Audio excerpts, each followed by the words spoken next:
Okay, hopefully second time lucky, guys. Hi, if you're joining me again within a few minutes. I got the orientation wrong. I hope it's fine this time round. Let's have a look. Every time I think I've got it right and then like I usually don't. Anyone there?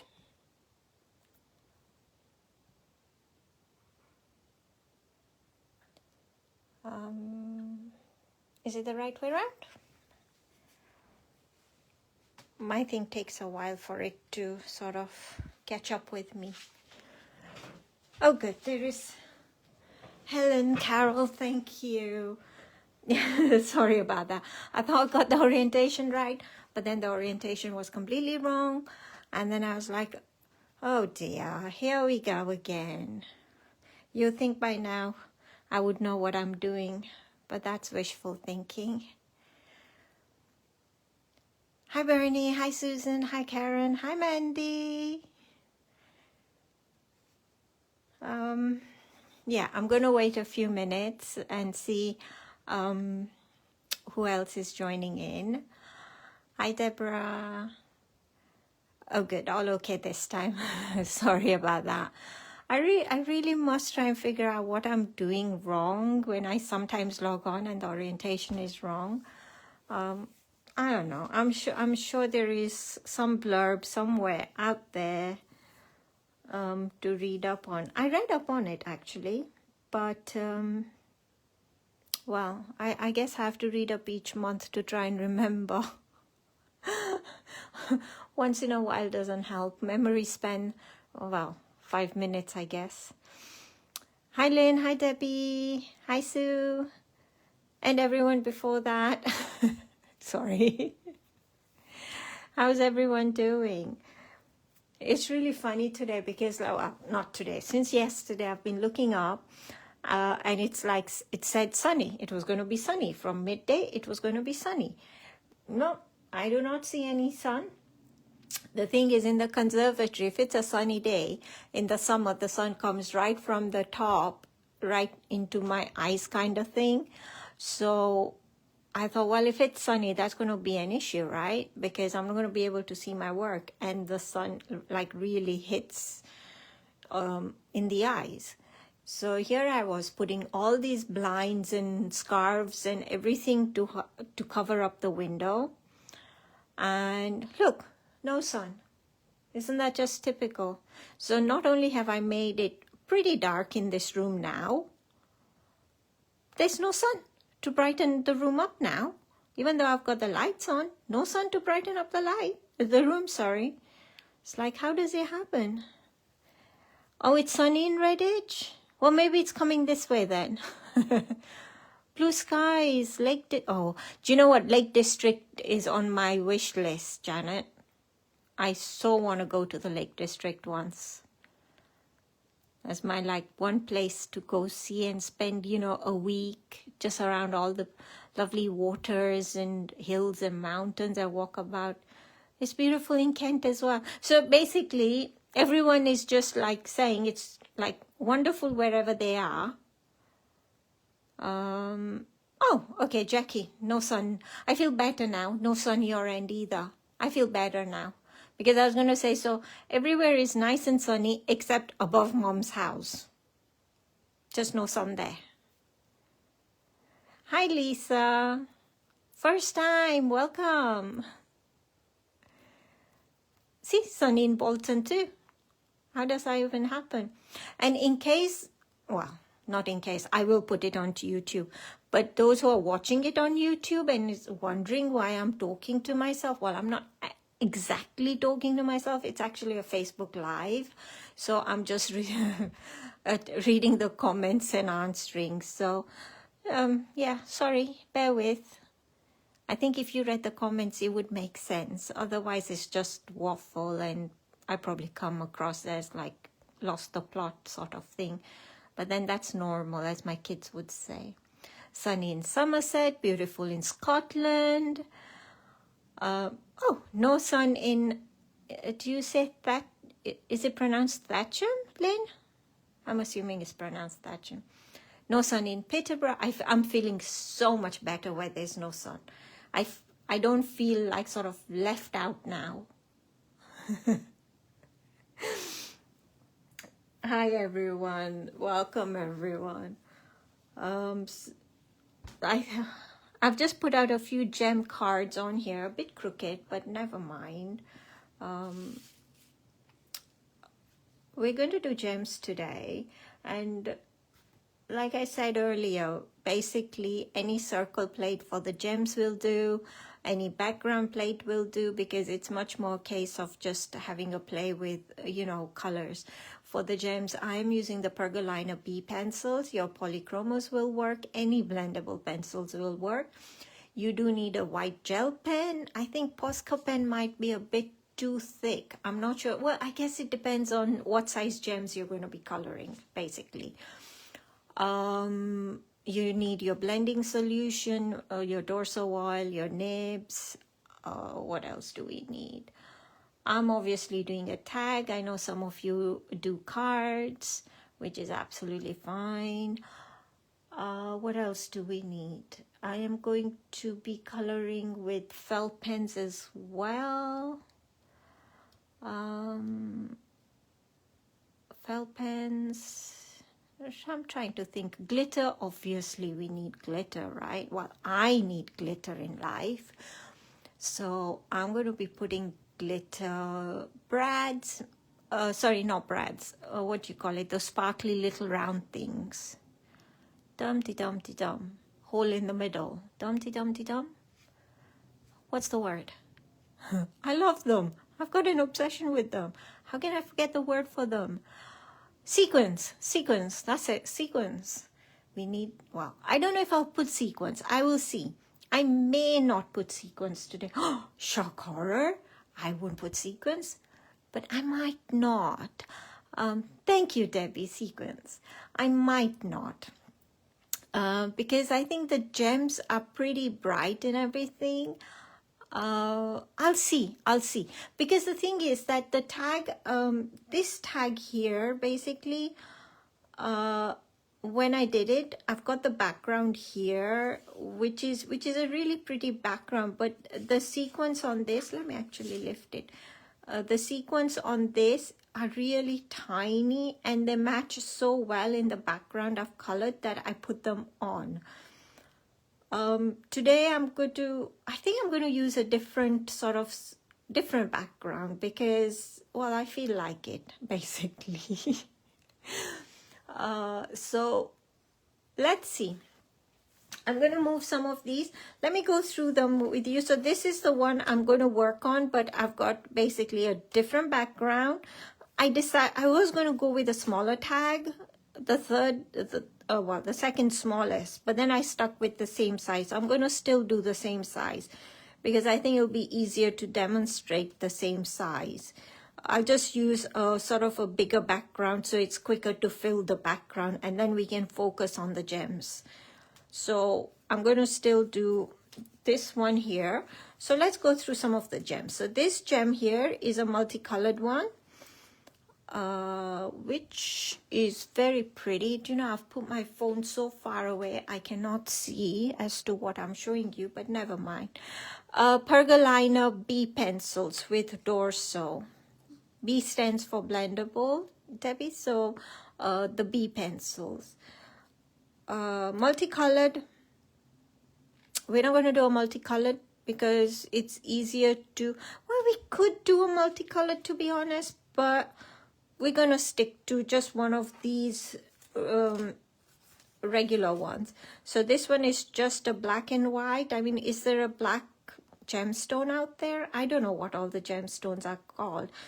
Most of the time I'm making up the colors as I go along, a little bit like the birds when I color birds, never to be found anywhere. So I'm not sure there's a black gemstone out there, but I wanted to do a monotone tag, so that was there. Then again, you can tell, can't you? The yellows and the blues and the greens are my favorite to color. I think they're just so effective. So this one is in yellow, green, blues. And then I've got, well, of course we needed something in purple, right? Oh, there is a one called Jet. I'll have to look that up. Jet. See, I didn't even know there was a black gemstone. Yeah, of course we had to do one in pink and purple at some point, so that one is that. But then following on from that, there you go, you know, another pink and purple one. And it's the same background as the one I used to do this one. So it's the same background. Yeah, just like, well, a lot bigger gemstones. I used some nested circles or something for this. I'm not sure what I used. It was such a long time ago. And then there is this one here, which I think is just so dainty. And actually, you know, when we look at this and this, the difference, I mean, other than the color, over here I've just done 2 circles. Sometimes, you know, a lot of people find easier to do 2 circles, one larger, one smaller, than getting these lines curving around the gemstone. So it will be up to you whether you do circles or the lines. Absolutely up to you. And then let me show you some cards. Now, I haven't actually taken out the cards out of the bag, so they might reflect. I'll just wait for my computer to catch up, and then I'll see if it reflects. I'll hold it differently. Hold on, can I see it? Oh no, that's fine.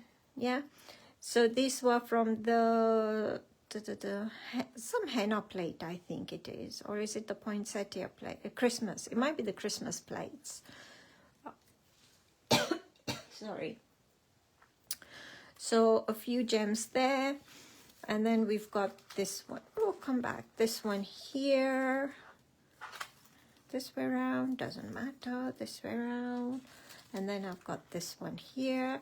Can you tell I like a few gems?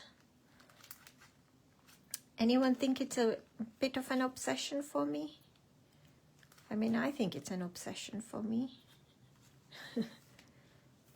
So I am just going through them basically just to show you, you know, I've done so many. This one has got a few little hairline cracks on there, which you can put. Some people like them, some people don't. So it's optional. These are just teeny tiny ones. I love doing the teeny tiny ones. I think they're just so dainty. So there we go. Those are a few cards with the gems on. Yes. And we are going to be doing, let me put some of this stuff away before I drop everything, and then we can get started. Hopefully most who are joining have joined us, and while I went through all that, and I'm just going to move all these out of the way. And what else? What else? Am I supposed to remember to say anything? I don't know. Okay, if you don't, everyone has to close their eyes for just 2 seconds while I move this camera. If you get giddy with things moving, because the camera is miles away from me, and I'm going to try and move it super, super slow. It's just I can't see the screen at all, so I have no idea what's happening, but it is not staying. So I'm wondering why it's not staying. It's just moving away from me. No, don't move away. I need you here. Sorry, my camera won't stay. It's moving. It's got a mind of its own. I think it's tired. It doesn't want to be here today. Is it still moving? Oh yeah, it is still moving. I'm not sure why. Sorry guys. See, everything is really tight. And uh-oh. How do I stop it from moving is the next question. What if I put this there? Leaning against the lamp. Now to hope the lamp doesn't fall over. It's still moving, isn't it? It's still moving. I'm sorry. Okay, you know, I'm not going to fiddle anymore, because if I keep fiddling, we're going to have a bit of an issue here. I don't want the whole thing coming off. I'll just stretch across. So let me go through some of the stuff. I'm sticking to the second largest tag here. I'm using clear parchment. You can use rainbow parchment if you wish, colored parchment. It's absolutely up to you. I'm going to stick to clear parchment. For my, oopsie daisy, come back. It's under here. I've put things under here so I don't lose them. So for my circles, actually, I have used the corresponding plate, because what I've done is I've used these flowers as my circles. You know, they're really pretty, like sort of irregular circle shape, which I really liked the idea of. So that's what I've used. You could do really teeny tiny ones with these ones, but I think, you know, if you haven't done gemstones before, it's definitely worth starting a bit bigger and then working your way to something smaller. For my background, I am going to use, and any background plate that you have is absolutely fine. So originally I had used this one on the main tag. So on this tag, that's what I've used. Yeah, but I'm going to use a different one. So I've used this a few times on when doing the shows, and you know, it's these two are my all-time favorite background plates. So much so that I feel I neglect the other background plates. So today I'm going to use a different background plate, only because, you know, I don't want to make the other plates feel I'm ignoring them. So I'm going to put these two aside, and I am going to use, and some of you may have this already, or you know, it's something that you may look at and think, I like the look of it, but this is such a pretty background plate, and I have used it a few times, but not as much as I would like to use it. So today I am going to use this one. What was I going to do? I was going to say something.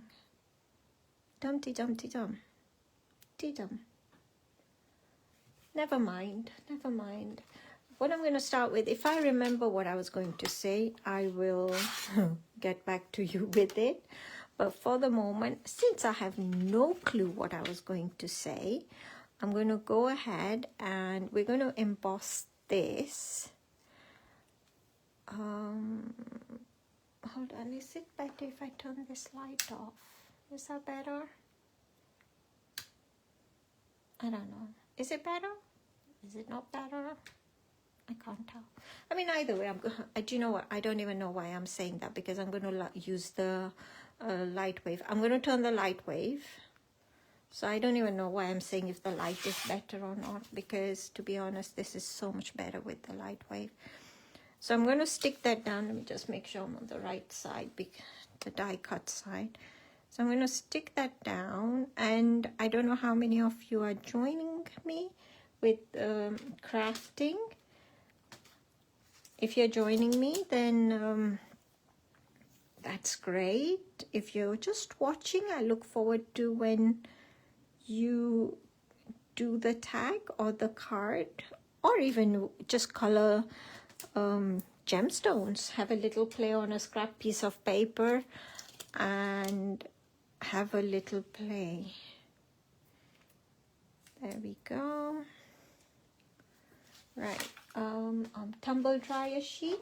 So I've stuck it down with the Groovi tabs, and sorry, I should have said you want your plate reading Groovi right way up, in case you've not done this before. So make sure, because that's the side the grooves are.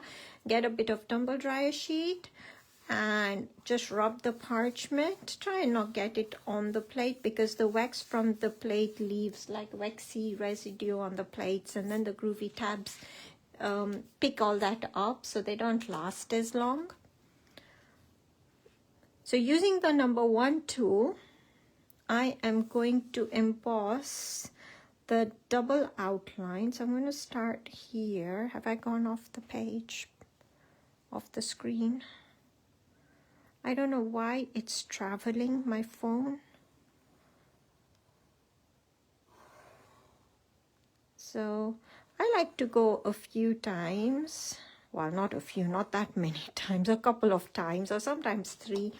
I don't think about it too much. It's just I prefer to do it, you know, a few times instead of in one go.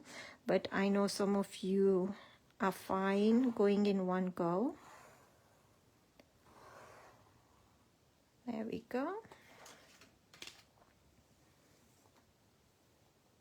And I'm going to move the Groovi tab to this side so I can do that side. Let's drop that.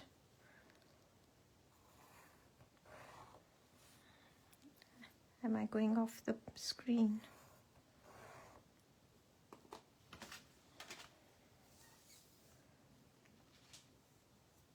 And this little bit here, so just move the Groovi tabs around. I still don't think the sun's going to come out here. I made the kids move everything about just so this, bless them.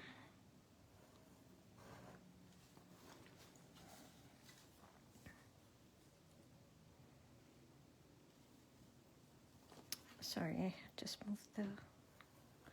So the Groovi guard helps from like the parchment moving when I'm leaning on it. Sometimes when you're like embossing the line and you're pulling towards you, the parchment moves as well.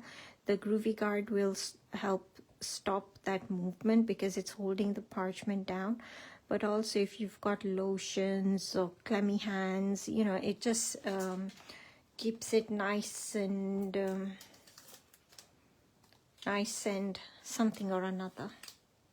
You know what I mean, right? Nice and clean. That's the word.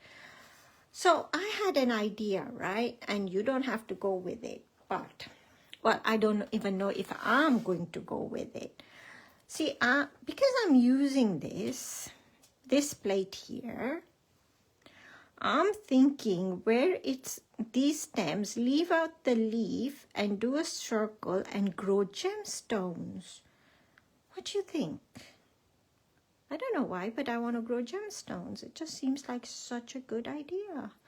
I mean, why would anyone not want to grow gemstones? Or shall I stick to the original? So in the original, hold on, let me put it back. So in case anyone wants to do the original, let me explain. Try stick to the original. It might be easier for everyone, right? Instead of me mixing things up. Because I really see growing gemstones on this one here. But on the other hand, this one might be quicker to do. What do you think? Shall I grow gemstones or shall I stick to the original of this?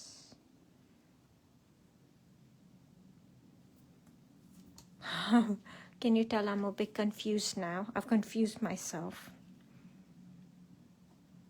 1, 2, 3, 4, 5.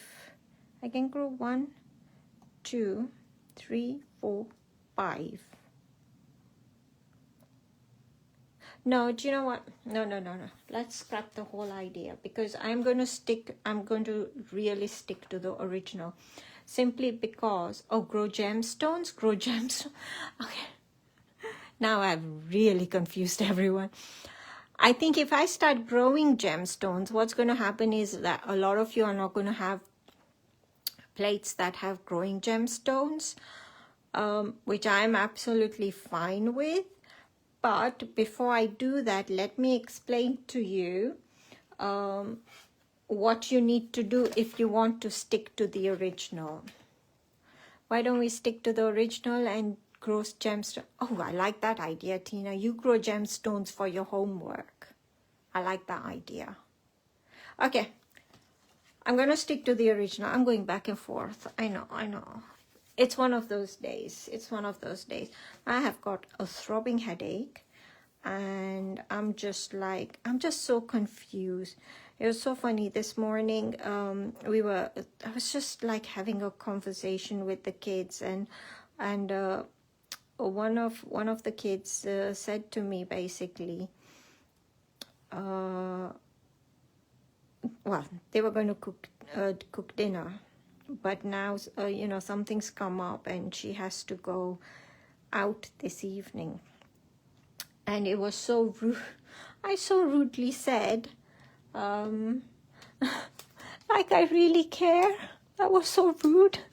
I felt so bad, and I was like, no, that is not how I meant it, honest. You know, I had such a bad headache that it just came out, and then I felt so guilty. Next thing I know, I've got tears running down my eyes, and Maggie came to comfort me, and then I poked Megan by mistake, so then I started crying even more, and it's just like, yeah, it wasn't a good start to the day.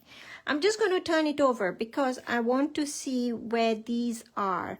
Yeah, so when you're not sure like which direction your diagonal is going, or whatever lines you're doing, it's always worth sticking it down on the plate like this and turning it over to the front and seeing. So now I know, because my tag is this way, my gem is going to come this way.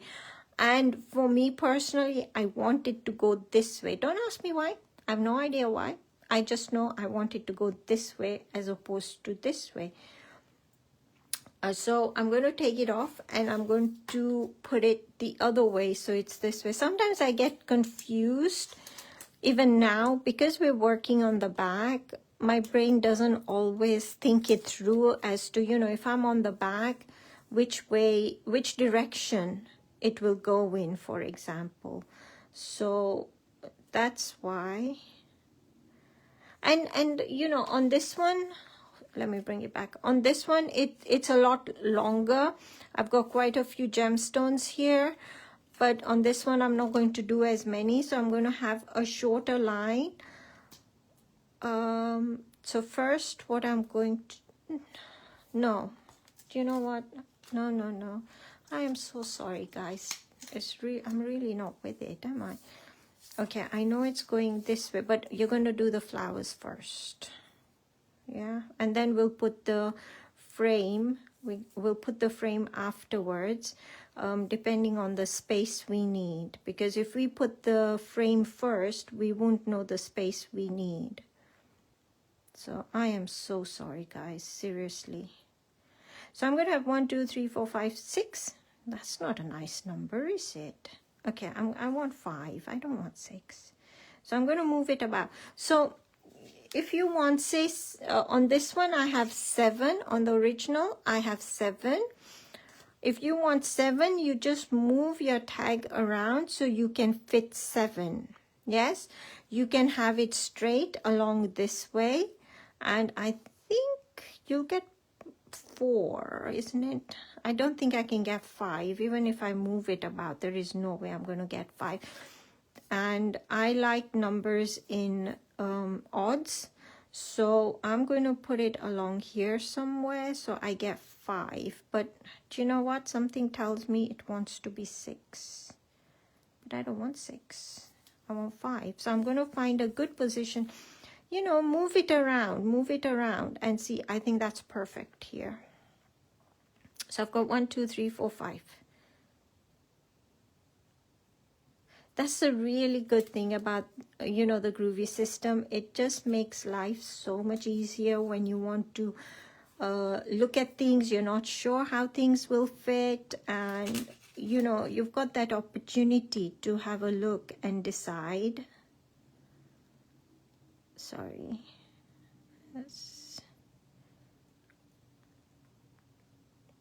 I just don't want this circle bit. I know, I'm being fussy now. Which is not, sorry, I don't think it will matter, but it's bothering me. Dumpty, there. I got there eventually. Took a while. Look, I moved it when sticking it down. Have you finished your tags yet?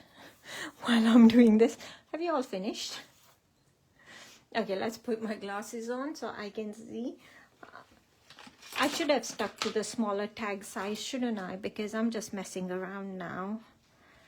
Okay, Tina, focus. Because those are my gems, I am going to just do the circle bit, not the inside. I don't want the flower bit, but it makes such a lovely irregular circle, which I really like. Make sure you're still on the back. So I'm going to put those circles in first, so I don't forget I am not doing the inside. Sometimes I get carried away when I'm embossing the line art and end up, you know, putting things I was supposed to miss out. So this way I know that my gems are there already. So now I'm just going to go back and add. If I get a chance, I'll do the other tag with the growing gemstones. Not today, I'm not sure when, but hopefully I'll do it at some point, just to show what I think it looks like in my head. I mean, a lot of the times it doesn't even look like that, but in my head I seem to think I know. So just take your time doing this. I don't know if all of you are using the same plate for your gemstones, or whether you're using different plates. Is anyone using different plates?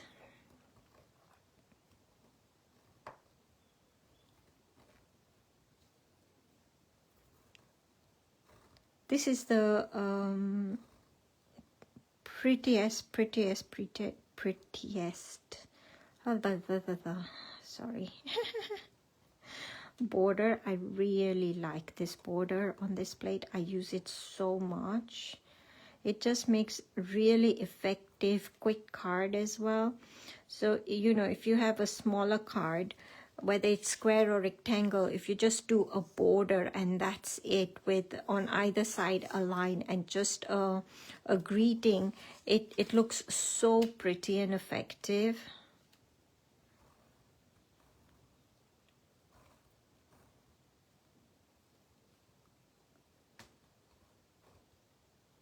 So almost there, just a few more leaves. So if you were going to emboss, for example, if you wanted it soft emboss inside the leaves, you would do that with the number 2 tool if you wish. I'm just going to color them in only so that, you know, the way I take so long deciding what I want to do. I'm going to keep things super simple and just focus on the gemstones. So we've got the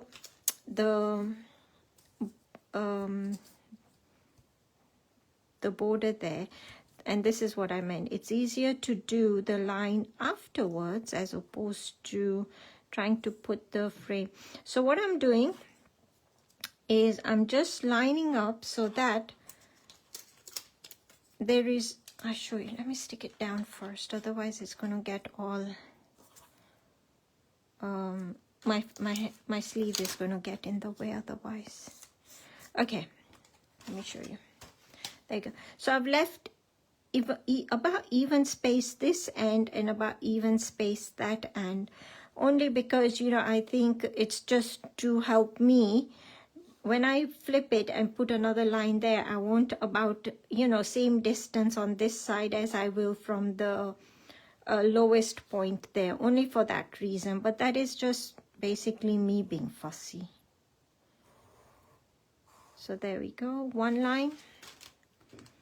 You're going to remove that.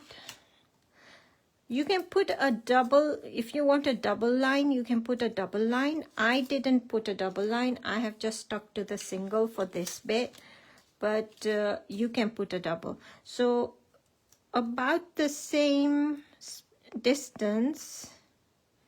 So at the moment,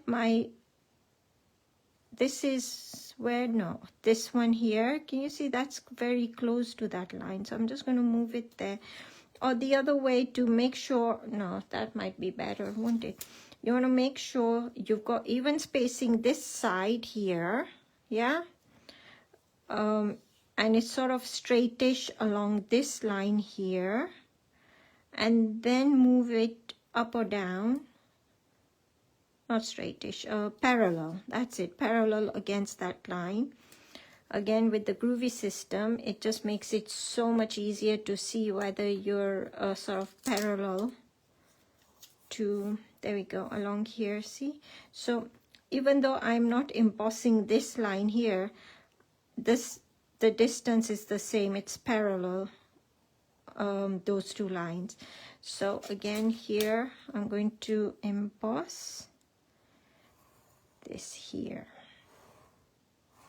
So I've got my panel there, and I'm not sure I got it the right way around in the end because I forgot to check before. I hope so. Oh yeah, I would definitely like it that way.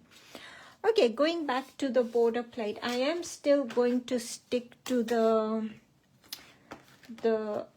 leafy one because it'll be quicker for me to emboss this than the other teeny tiny one. And like I said, I don't get an opportunity to use this. Well, I could get an opportunity to use it a lot more, but it's so easy for me to stick to one that I already love so very much. So I just, because it's always on my table, I keep using it over and over and over again. So I'm just trying to break out of the habit, is it? I don't know. To take more plates out so I use them. And trust me, I have a lot of plates.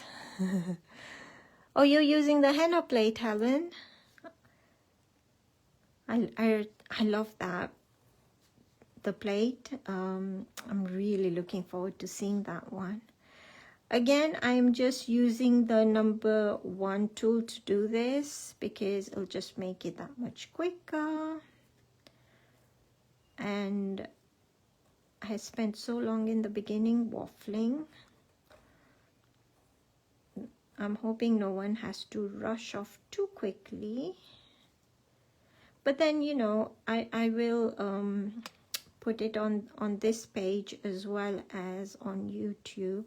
Even if you need to escape, you can always come back and watch it later.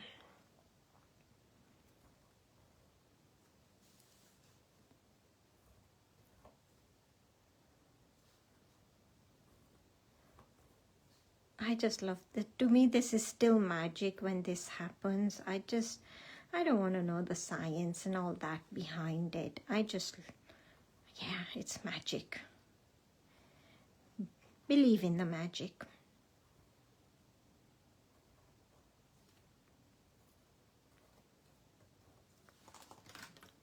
Do you know what? I don't know how glary. Is it very glary on the screens for you guys?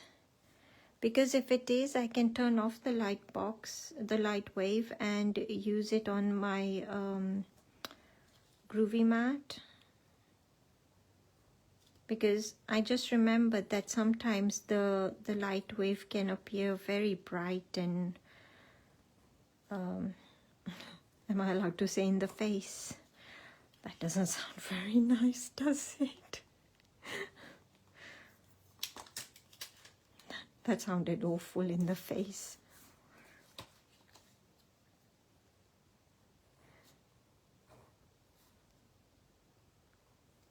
I will look up and see if it's an issue. Let me just do a little bit and then I'll look up and just make sure it's not.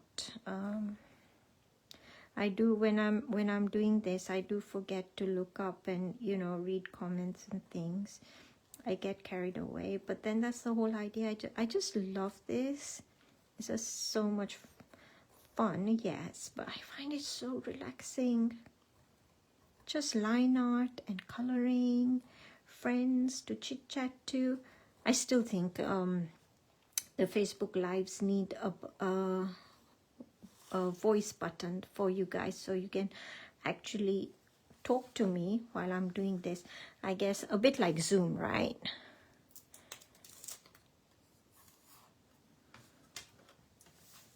I should do Zoom, probably, shouldn't I? Maybe I should do Zoom. But then the problem with Zoom is that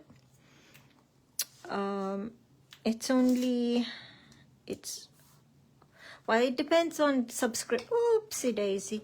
It depends on subscriptions. So if there's a lot of people tuning in, you need to pay more in subscription, which can get a bit teeny tiny expensive for me. But the advantage of Zoom is that I actually get to hear you guys. And if there's an issue when I'm doing something, I get to hear about it pretty much instantly, as opposed to you guys waiting for me to look up and read the comments, which I forgot to do when I said I would do just now, didn't I? So that's not very good, is it? You just can't get professional help these days, can you?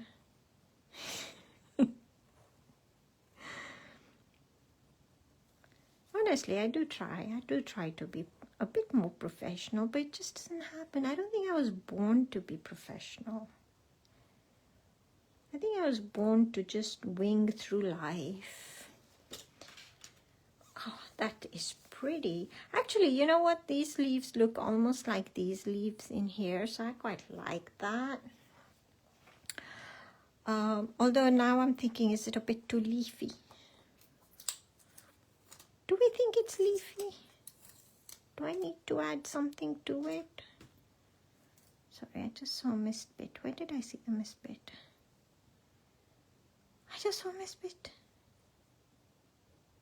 It's such a missed bit that it's missing. Never mind. I'll see it as soon as I've put it all together and stuck it down with brads and everything. That is when I will see it. Right? Okay, I think I'm going to leave my design at that, and I will show you on the black mat a bit late, I know, and I still haven't read the comments to see if it works. Oh, you love me as I am. Thank you, Bernie. Am I even pronouncing your name correct? I'm Bernie? Yeah, I hope so. If not, I'm sorry. It's fine. Light wave is fine. Cool. Great. When we do the gems, I won't use the light wave actually, because it's a lot nicer to do the gems without the light wave. But for everything else, I will use a light wave because I just find it so much easier. And seeing as I was waiting for the sun to come out and it didn't, and we've put all these scarves and everything all over, it's pretty dark in here. So I'll continue using the light wave if that's okay. What next? We're going to do some coloring on the background of the tag. So when I bring this tag in, if you have a look, I've colored the background. Can I lift it? What I did is I've put a colored backing paper in there. It was a designer paper, but it's a really pale one. You know, we have a lot of offcuts and things, so I just basically used one of the offcuts that was left over. But it's a very pale one, so it wasn't showing up when I put it over the top. So then I decided to color the parchment itself. And I quite like that this is sort of colored and that is colored, and this I have left as just the clear parchment because that meant the gems stand out a lot more. So we're going to follow the same sort of idea here. What I'm going to first do though is I'm going to color the leaves in using my felt pens. So the Perga colors, helps to hold it the right way around, the Perga colors. Now I've just put I don't know why I'm trying to think why I have put these elastic bands, and for the life of me I have no idea why I have put so many elastic bands on here, but there must be a reason, right? I don't remember. I have no idea. I'm just gonna, oopsie daisy, I'm going to color the leaves basically just green. Is green a good color for leaves? I'm going to color it green. Am I going to color it green? Should I make them multicolored? No. Okay, let's not get carried away now. Yeah, I'm just going to color it green. So those of you who haven't seen the Perga liners, they are, sorry, the Perga colors. They are water-soluble felt pens, sort of big end one side and a really fine end on the other side. And these are my absolute favorite go-to felt pens that I use all the time. I'm going to just color the leaves. So I'm coloring on the back, and you're just going to go and have fun.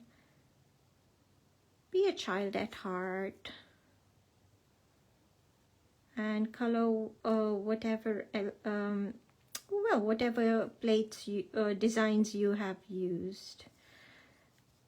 This is why actually I chose this one for today, because it's very quick, but at the same time it is such a pretty design. I have got a lot of background plates and they're all really beautiful, but this one makes a beautiful background very quickly. And you know, you've got the options of doing grid in there if you so wanted, picot cutting. There's just so many options with this plate. I mean, we're not going to do picot cutting, otherwise we will be here for about 3-4 hours. And I don't personally mind, but I think being Saturday afternoon, some of you may have plans. Well, it was supposed to be a no cooking day for me today, but it's not now. And I've got to think about what to make for dinner. I want something sort of a quick make.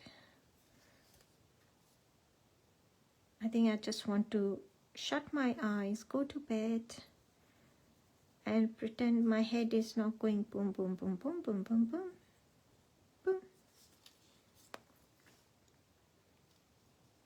But then, do you know what? I think this is going to sort of calm me down, de-stress me a bit, that by the end of it, I'm pretty sure I'm going to be absolutely fine. I'm already feeling so relaxed, seriously.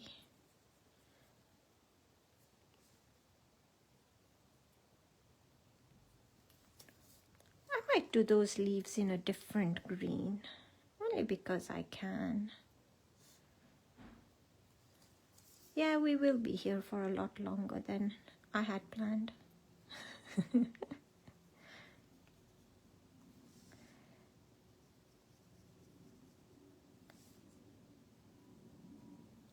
I just love this. I think I've said that often enough now, haven't I? I can stop now saying I love this.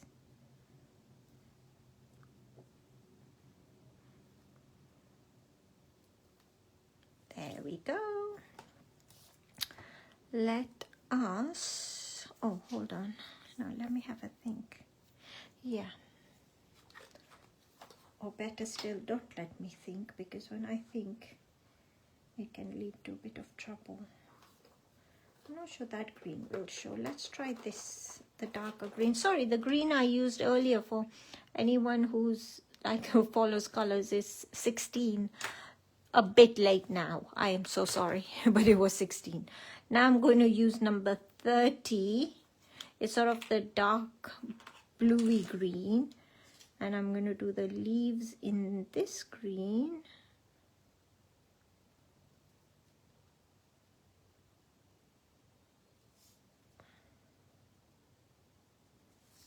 Have a think about what color gems you want. I mean, you know, while you're doing this, think about the background you have, what colors your, you know, your backing paper. We always say choose your backing paper first before you start coloring in, because what that will do is it will give you an idea of what colors you want to use on your project. So always choose your backing, well, always, yeah, I don't, shh, don't tell anyone. I forget, but don't tell anyone.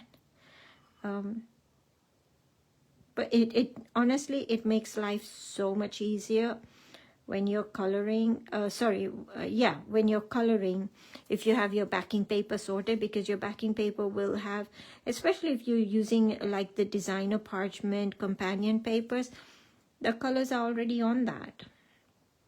So you're just going to match up with your pergoliners and felt pens and polychromos, those colors. I am going to use a plain background, I think. Did you like how I added I think? Because I have cut out a really bright tag from designer paper. I can't remember which one. It might be Rainbow River or Indian Summer. I'm not sure, one or the other.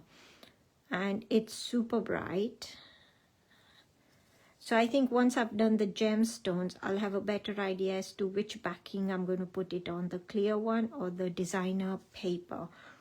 But I will show it to you in a minute once I've finished coloring the leaves, because then I need to decide on the colors for the gemstones, which I'm not quite sure about quite yet.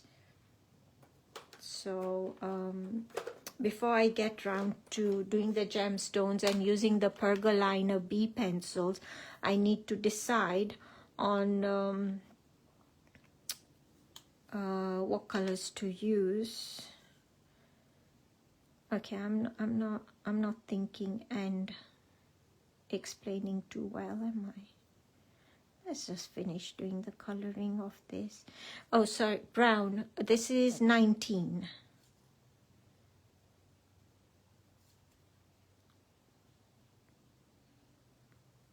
This will barely show, to be honest, but I'll put it in. It's such a tiny little space between the two lines here.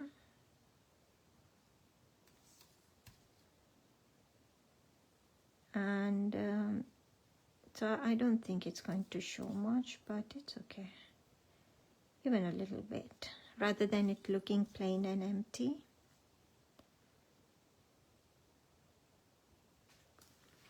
Yeah, and the double outline here. So for the double outline, I'm going to just start. Should I stick with the brown? Yeah, I think I'm going to stick with the, or should I go green? No, since I have it in my hand, I might as well stick with the brown, right?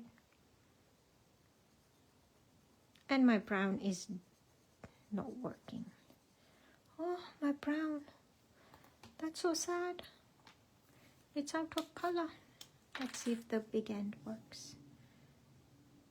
You can usually tell which colors I use a lot of, because you know they're beginning to run out now, and I've had mine for years and years and years, so they last such a long time. Seriously, the color in the felt pens.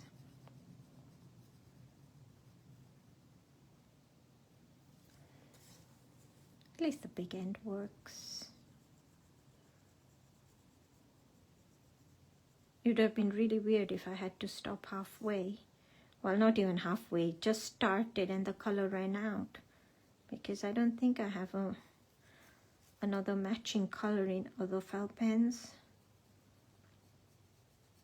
Mind you, I could have done it like multicolored, couldn't I, the background? There's always options.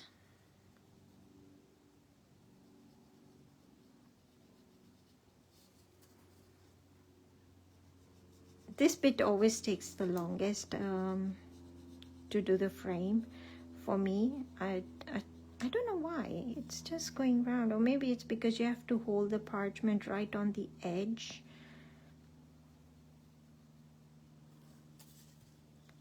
And turn it round. I mean, I probably should use a Groovi card rather than my sleeve to hold it down. But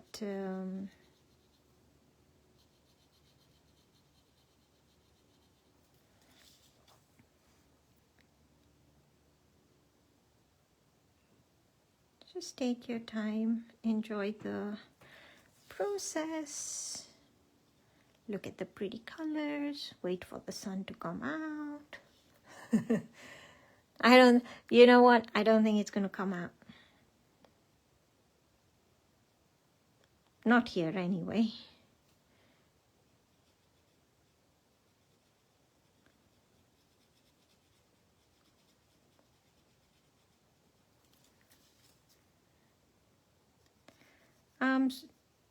I was going to say I'm sorry. I should stop saying I'm sorry. Probably gets a bit annoying. I mean, I'm not saying I'm not sorry. I am sorry for whatever, but it's the repetition. You know, I think all of us, there are certain words we say over and over again in any sentences when we're speaking. And see, for me, and. I have said and so many times, and every time I say and, I say to myself, don't keep repeating and. But then I end up repeating and. Is there any words that you are aware of that you keep repeating? There's loads for me. There is loads. But I think at the moment today it is and I'm sorry.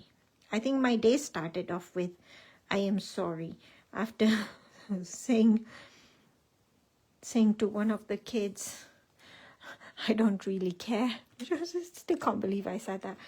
And then poking Megan. So my day started off with sorry. So now every time I'm saying something, sorry is coming out. Okay, let's show you on the front what that looks like so far. I'm going to bring this in, and that is what that looks like so far. I think that is super pretty. Yes, I know there isn't much there, and it looks very plain at the moment. But we are going to fix it. I'm just going to put the felt pens away. Look, I was going to say and. Anyone have words that they're pretty certain they repeat over and over again when they're having a conversation? Oh, my pens won't go in. Okay, never mind. Never mind. Let's just put it out of the way. So I'm going to bring in the backing paper. The backing paper I chose, I was going to do red gemstones, right? This is what I chose as my backing paper. It's sort of, I don't know, I wouldn't say it's bright red. It's a little bit hard. Sometimes, you know, the camera doesn't pick up the true colors of right? It's not bright red. It's sort of a pinky rosy red, which I quite like. So that's the one I picked, and I had a bit of scrap left, so that's what I cut it out of. If I have red gemstones, which is what I was planning on having, yellow and red gemstones, I thought the backing would be absolutely perfect for that. But then as I was die cutting for my backing, I came across this one. And I thought, oh, I like that one too. Yes, it is a bit loud and it's really out there. I get that. But I quite like that. And, you know, one of the things that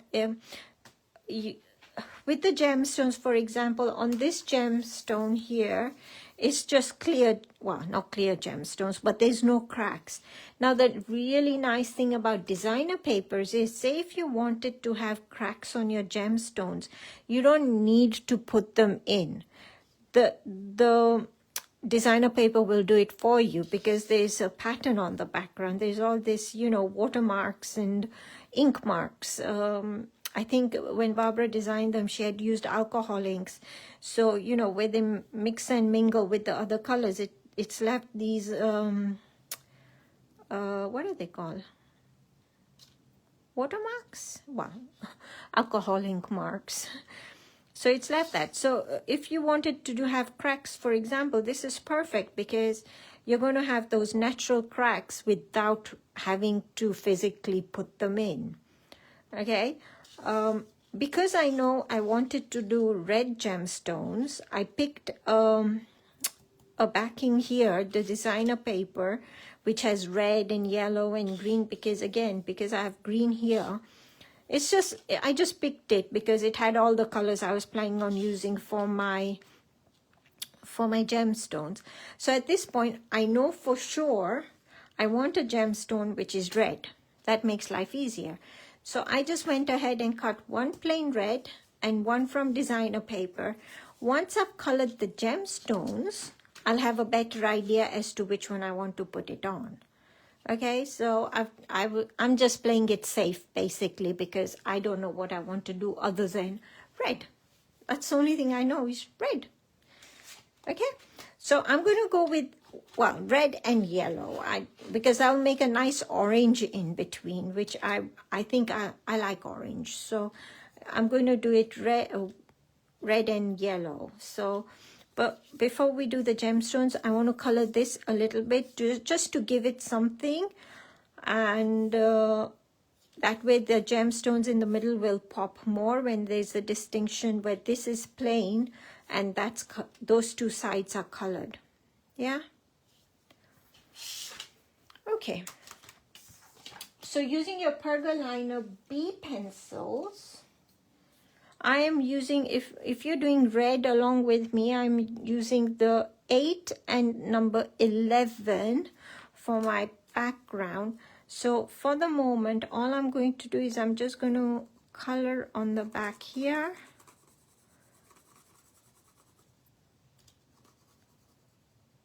Along there. And because this is quite a large area, what you might find is when we come to blend this, it might be quicker to blend with a kitchen towel, a kitchen roll, as opposed to the blending nibs, because it's such a large area. So I'm going to use kitchen roll, a small piece to blend the area. You can also use things like cotton buds if you wish. And I'm going to put yellow on this side too. And where the red and the yellow mix, it is going to make you a lovely orange. So you don't necessarily need to have a separate orange because the red and yellow will do that for you. Life becomes so much easier when, you know, magic like that happens. I think I might bring in yellow a bit more further here, so that where the red and there's lots of space for the red and the yellow to mix.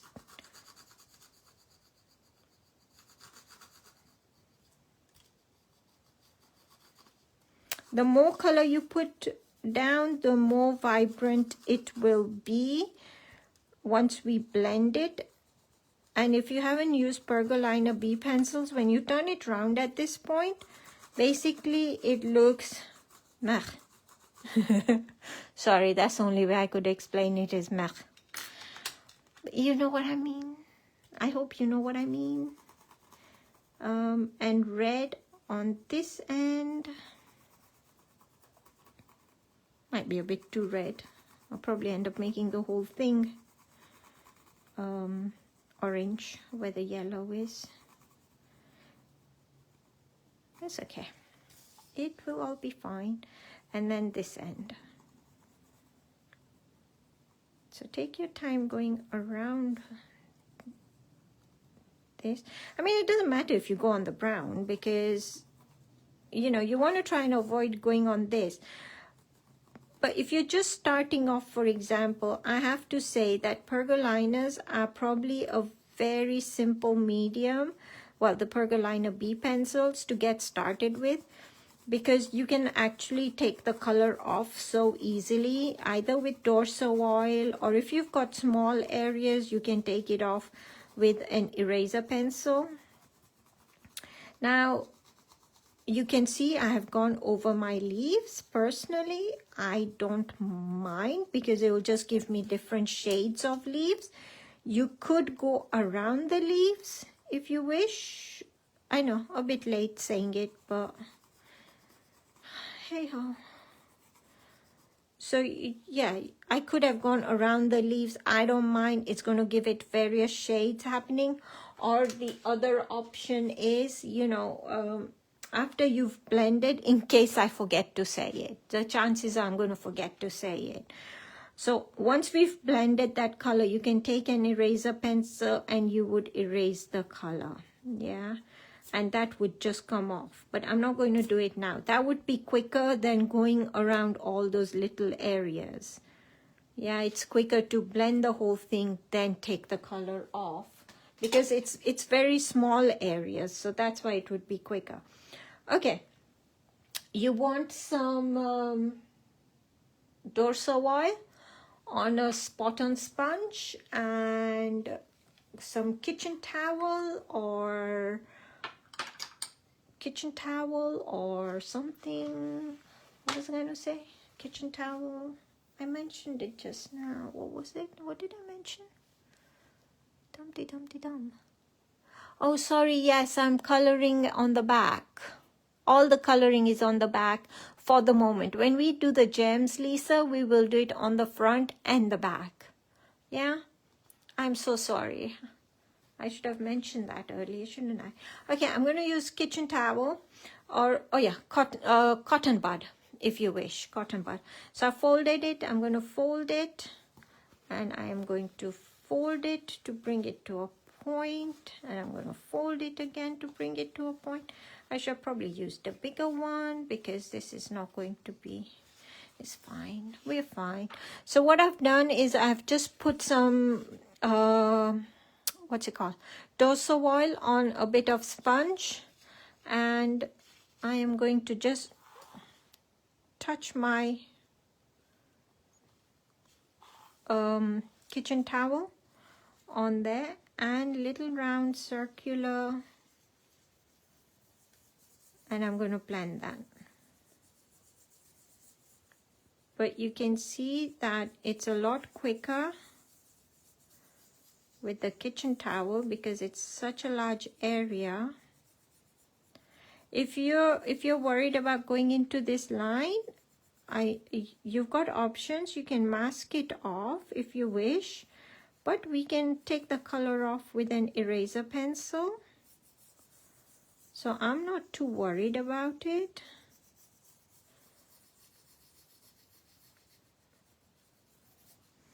I'm going to turn it round and come this way.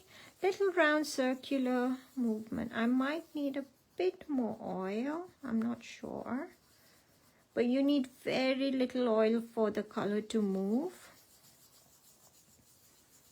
And as I go into the red, I don't need to change, because if you had distinct shades, you like distinct panels of color, then you would change your nib or your cotton bud to keep those colors clean. But because I want the red and the yellow to make an orange, I am not going to change my kitchen towel. I'm just going to go in there and continue blending.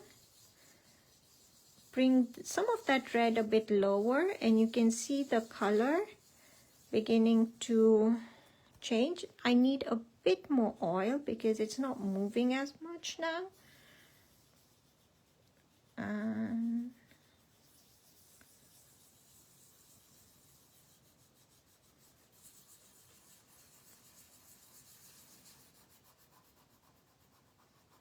my kitchen towel hasn't kept its point because I used such a small piece that it's just gone all floppy. So that's why I'm just putting my finger on it to keep it down. I'm going a little bit lower into the yellow just to make it into that orange. I need some oil, and because the Perga colors are water-soluble felt pens, they're not going to mess with the dorsal oil when we're doing this. It's not going to,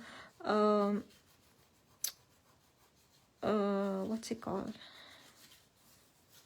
It's not going to smudge. Yeah, it's not going to smudge the work on the colored leaves, because dorsal oil is the oil medium And the Perga color pens are watercolors, so they're reactive with water. So at least, you know, that's one thing you don't need to worry about. I love working with the two of them together. So I'll use the Perga colors, for example, in areas where I want the vibrancy, in the small areas. And for large areas, then I will go ahead and use the Perga color, the Perga liners. So I'm going to turn it around just to show you what it looks like so far. So you can see when we colored it with the pencils, that's what it looked like. On the front, that's what it looks like. And you can see it just looks blech, right? But as soon as you blend it, you can see the vibrancy, you can see the blending, and this is where the orange is coming in. So we went from yellow to a bit of orange to the red. Yeah. All right. So I'm going to do the other little bit there. Now this is red. If I go with this red on the yellow, that's going to go instantly into orange. So I'm going to just turn it around a little bit and just fold it over again into a point, get some oil on it and blend.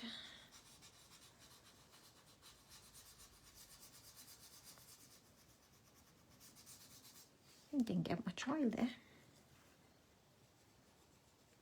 Now I got too much oil there.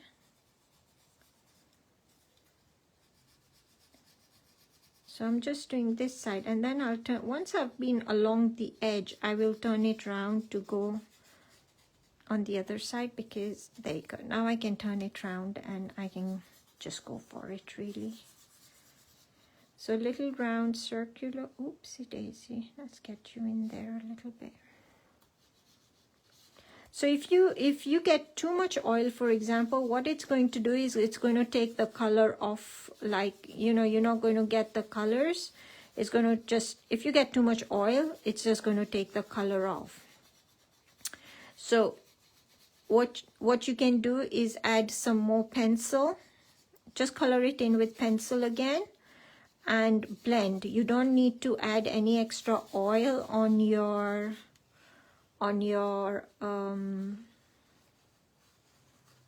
kitchen towel or cotton bud, because you will have enough oil on the parchment itself. So, and if you don't have enough oil on your kitchen towel when you're blending, then it will appear scratchy. You won't get a smooth finish, in which case you just need to just touch the end of your kitchen towel, blending doesn't matter what you're using, on just a bit more oil. Now if we have a look, this is a lot yellower than that. I got too much oil on that side, so I just go back, I add some more oil. No, don't add some more oil if you want more color. I add some more color and then blend again. I don't need to touch my kitchen towel on oil because I still have plenty of oil on the tag, so it will just blend. Do you see, even without the oil, because it's already there on the kitchen towel. I'm not getting much yellow there, am I? Or maybe it's the angle I'm looking at. It's probably like ridiculously yellow already, but the angle I'm looking at doesn't look like there's enough yellow. And again, I haven't touched it with more oil this time round either, because you can see I have got quite a bit of oil here that it's blending without the need to do that.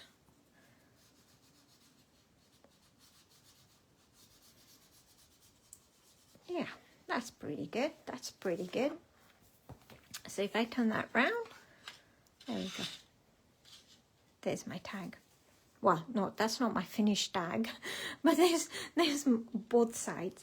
Now, when we did with the light wave, I know there was a few places where I've gone over. No, let me show you first. By not erasing the color on here, can you see how the leaves are sort of one shade there and they're gradually changing color as you go up there? Now, if I wanted it to be the same color as something like here, you would just erase that color from the back. Yeah, so you would take your eraser pencil, which I had somewhere. So you just take your eraser pencil. Clarity has these, and just take the color of the leaves. I quite like the graduation in the leaves. I think it just adds different tones of leaves without me having to physically use different greens. So I'm going to leave them. And by the time you get to here, it's almost similar to this color here. I like that. I mean, this is definitely darker, but there's a few shades happening. It adds more interest to it. So I'm going to leave them. But if you don't like it, go ahead and erase that color off. Okay, the other thing is that on the note of the eraser pencil, there's a few places where I have gone over this, gone with the yellow into the white area. So I'm just going to take my eraser pencil and erase that. So anywhere where you think you've gone over the line, where you want it to be sort of clear, just take your eraser pencil and just erase the color. This is what I mean when I say, you know, the pergoliners are a really great way to get started with the B pencils for coloring. And I'm just going to brush that off. The same on this side. It's just the tag is moving, so I'm just, oopsie daisy.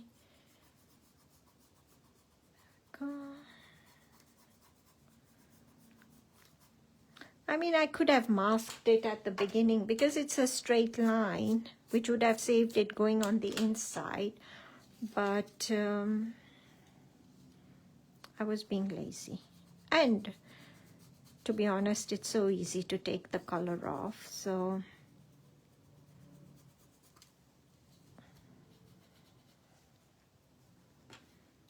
there we go. How's everyone doing?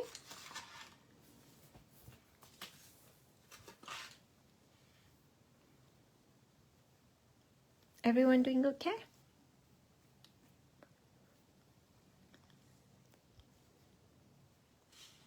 I'll give you a few minutes to just catch up and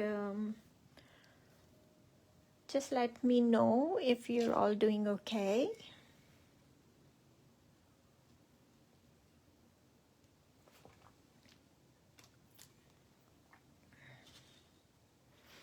Do you need a few more minutes? I can waffle.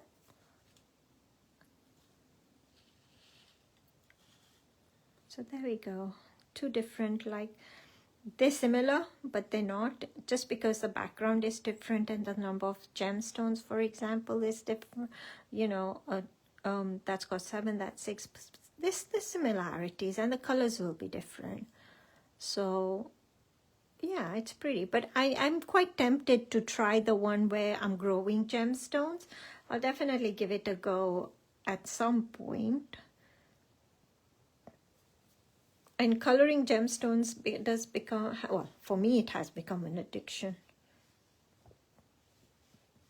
I think also like the water droplets. When I first did them a few weeks ago, for a while I was putting water droplets on absolutely everything. I thought it was the best thing ever. Can you tell me, is the tag a die? Yes, so the tags I use is this one in particular, and it's a set of 4 dies, and it has a corresponding Groovi plate as well. So that's the Groovi plate, a bit like your nested picot squares, circles and things. So when you die cut it, the inside outlines fit perfect. Oops, you can't see that very well, can you? There you go. When you die cut your tag, the lines fit perfectly. You can position it over the Groovi plate and do your outlines. Yeah. So it's this one. This one is the nested arch tag die set. They do a few tag die sets. This is the one I use all the time. They have other ones, but I like to just, well, it just makes it not just easier for me, but it just reduces, like, for each Facebook Live on how long I take deciding what I want to use. This way, if I minimize what I am using, it just makes it easier for me to stay focused, basically. More than anything, it keeps me focused. So, yeah, I use this all the time. But to be honest, Julie, there's a lot of people make it into cards. They don't always do a tag. They cut out their own tags. It's personal preference. Yeah.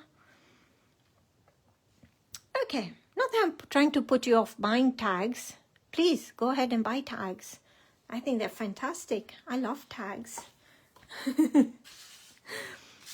Sorry, my Groovi thing was reading upside down, and it was annoying me because I could see it here on this side upside down, and I was like, that's no good. Okay, everyone sort of-ish, caught up-ish? Can we start on gems? Well, I'm going to talk so you can listen even if you haven't caught up quite yet about the gemstones. Now, the thing with the gemstones is that there is a few ways of doing it, and if you really like, you know, the look of gemstones, then I really recommend go on YouTube, watch a few videos, because everyone has so many different ways of doing gemstones.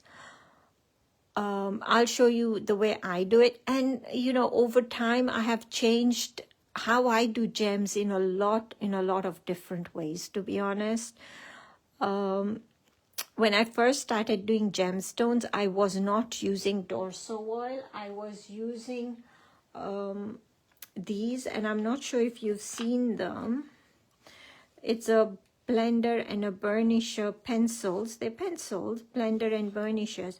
So what the blender does is it, you know, when you rub it, like your eraser pencil, when you rub it, those colors blend together. So you don't need to use your dorso oil, for example. And the burnisher will give it this sheen over the top, which is really pretty, and it looks shiny without, you know, you having to add any extra to it. So that's what the burnisher does. So when I first started doing gemstones, this is what I used to use. And then the more I did them, you know, and started teaching them, then because, like, for example, these are a little bit harder to get through. Well, you can't get them through the Clarity website. I got mine from Amazon, so which is fine, but it's a little bit hard for those who don't have access to you know, who don't have an Amazon account or anything like that. We all have, I think, well, I'm hoping most of us have our dorso oil and the Pergolina B pencils. So over time, I have like started using the dorso oil, and so I'll show you the way I do it. But if you have a look on here, I don't know if it will pick it up. If I hold it this way, can you see a sheen on it? I don't know if you'll be able to see a sheen on it. If I turn it, there is a sheen on it. Can you see it? I'm just waiting for my computer to catch up to see if I can see it. I don't know. I mean, not the glitter. I don't mean the glitter. Definitely the sheen. Okay, so I want to show you how I got the sheen without the pencils that I just showed you, the burnisher pencils. So I'll show you how to get that sheen without that. we will need our dorsal oil. You will need your blending nibs this time because it's a smaller area. What I always recommend when you're first starting off is you want 3 colors of pencils and your white. So you want a light color, a medium color, and a dark color. Yes, so here's my white, which is B1. Because I want my gem sort of red and orange and yellow, I've got B8. For my red, I have got B11. And I am using black, which is B2 for my darkest color. Now, black is a very, very, very strong color. Even, you know, the smallest amount of blending you do, the black really, really, really, it has the power to take over the whole gem. So, you know, if you're not sure about using that, if you're just starting off, then maybe you want to use a dark brown. For example, there's the B13, which would work very pretty as well. Actually, I'll go with the B13 just to make it easier. Unless you want me to show you with the black how I do the black. Because the black looks really nice. For example, when you're doing the blue gemstones and you put the black for your dark areas, it looks really nice. But it is a hard one to control. If you get too much, then you know your whole gemstone becomes quite dark. So what would you prefer? Should I go with the brown? I don't know. How many of you have done gemstones before? Before I decide what colors to go with. Because if I've got majority people who haven't done gemstones before, then I would be quite tempted to go with a bit more subtle colors. And, you know, just until you get the hang of it. Go with the black. Go with the black, go with the black. Black? Okay, I'm going with the black. So I'll put the brown away. Okay, so what you want is, once again, your white, you want a light color, you want a medium color, and you want a dark color. They don't have to be yellow, red, and black. They can be tone on tone, so you can have a light, sort of light blue, medium blue, and a very dark blue. Yeah, you can use purple as well if you wish. The Pergolina B pencil does not have a very dark purple, so I don't have a dark access to a dark purple unless you're using polychromos, for example. So that's why I'm opting for the black. But if you have a purple, purple will work very nicely as well, Lisa. So definitely.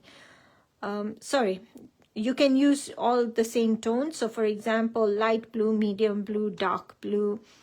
You know, it doesn't matter. They don't need to be 3 completely different colors. They can be the same sort of color, but just in different shades. Yeah? Now, I'm going to pretend my light is coming from here, this way.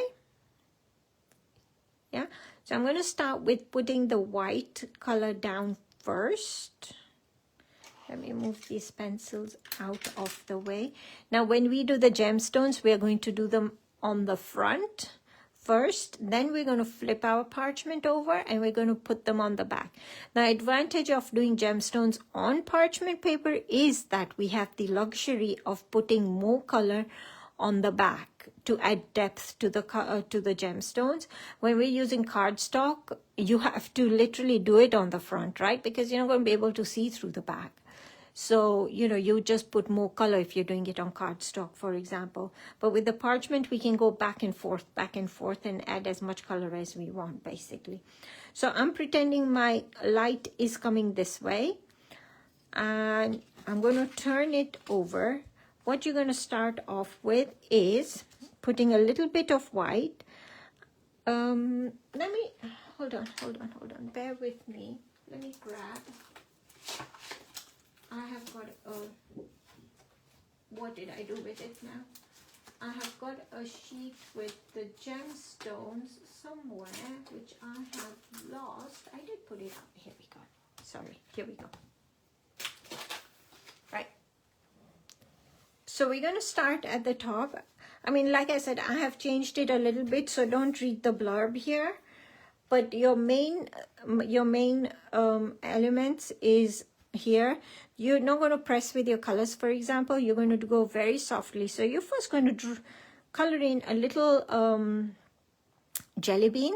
I love jelly beans. Who doesn't like jelly beans? Yum, yum. Sorry. Distraction. Stay focused, Tina. A little jelly bean, leaving some space around here and the largest area around here, leaving, so, you know, a nice little jelly bean. Around the jelly bean, you're going to do your lightest color. Yeah, all the way around. So a little bit on this side and then a bit wider this side. Okay, we move to the medium color. Now the medium color is going to be most of the way, like, you know, you're leaving just a little bit at the top there. But this time when you do your medium color, you want to make sure you're leaving this arch in this sort of shape, round, right? Because now you want to actually start shaping the gems, so it's got a rounded look. Okay, so make sure when you come to your medium color, that's the shape you want at the top. And then very little, I mean, this is black and this is a huge gemstone. So it's got a bit more black. If you're using the plate I have used, you're going to literally draw just a fraction, just a line literally, which I will show in a minute. But just a little bit there and a tiny amount just on here. Yeah, teeny tiny. Now, if you want to do little cracks, you can draw a little, well, no, hold on, let me, once you've done the black, we're going to blend that. After we've blended, here's my picture for the blending. I ran out of space. After we've done the blending, if you want cracks, you can put cracks in. If you want to leave it plain, you can leave it plain. I generally tend to leave mine plain. It's just an option if you want to leave cracks. Not as many as that. I put those in just basically to show you cracks. I mean, just to make it a bit obvious. Otherwise, it wasn't showing very well. But if you're using designer parchment, you don't need to put the cracks in because of, designer paper. The paper will do that for you.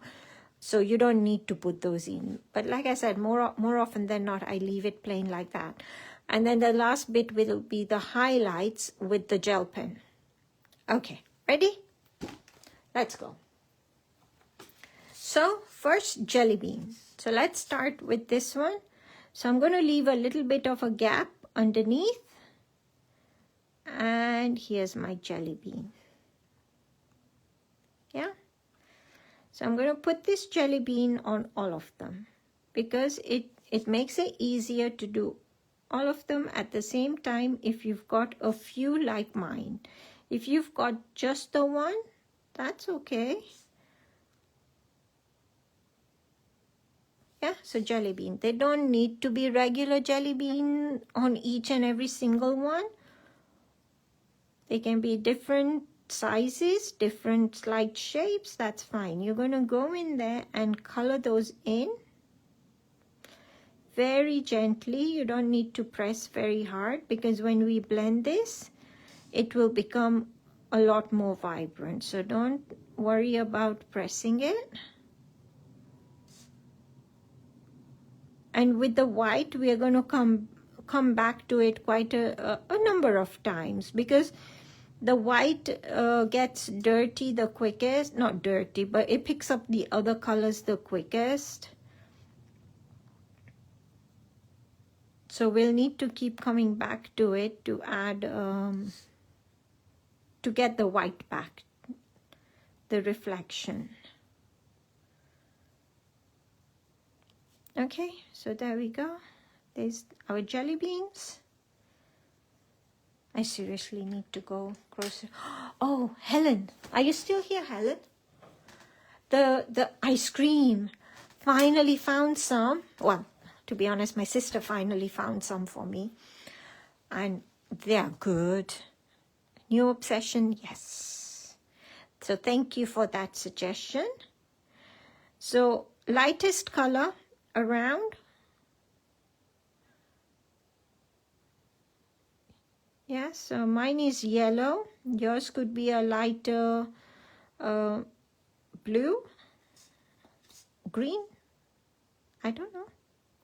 What colors is everyone using? Purple?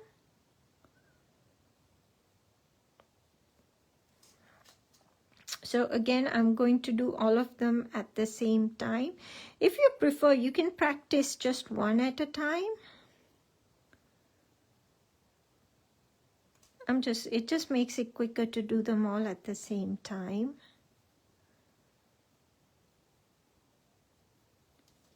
And again, I am not pressing because, you know, we can come back and add more color.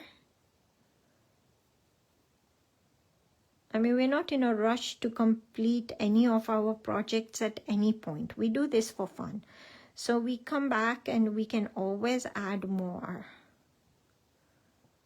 Actually, I just need an excuse to add more at any given point, no matter what project I'm doing. Sometimes it's really hard to know when to stop. Green and blue, my favorite. Yes.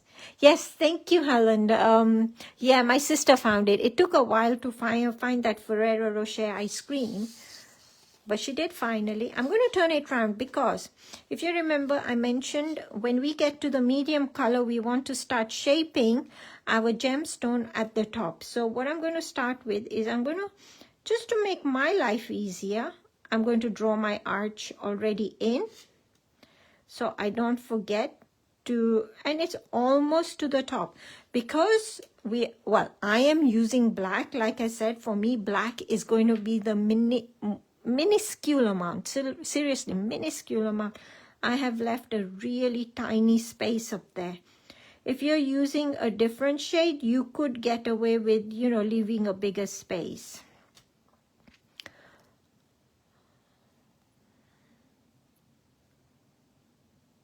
Oh, which ice cream did you order, Jackie?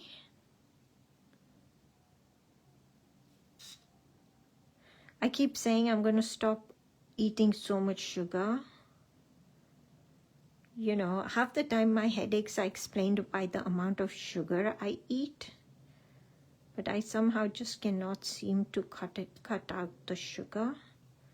So I'm just going in there and I'm just coloring it in. Now that I've got my arch, and I'm not too fussy. You can see if I'm going on the yellow, I'm going on the yellow. You know, it will be fine. So just color it in, and when we blend this, it's going to smoothen out. Smoothen out? Is that a word?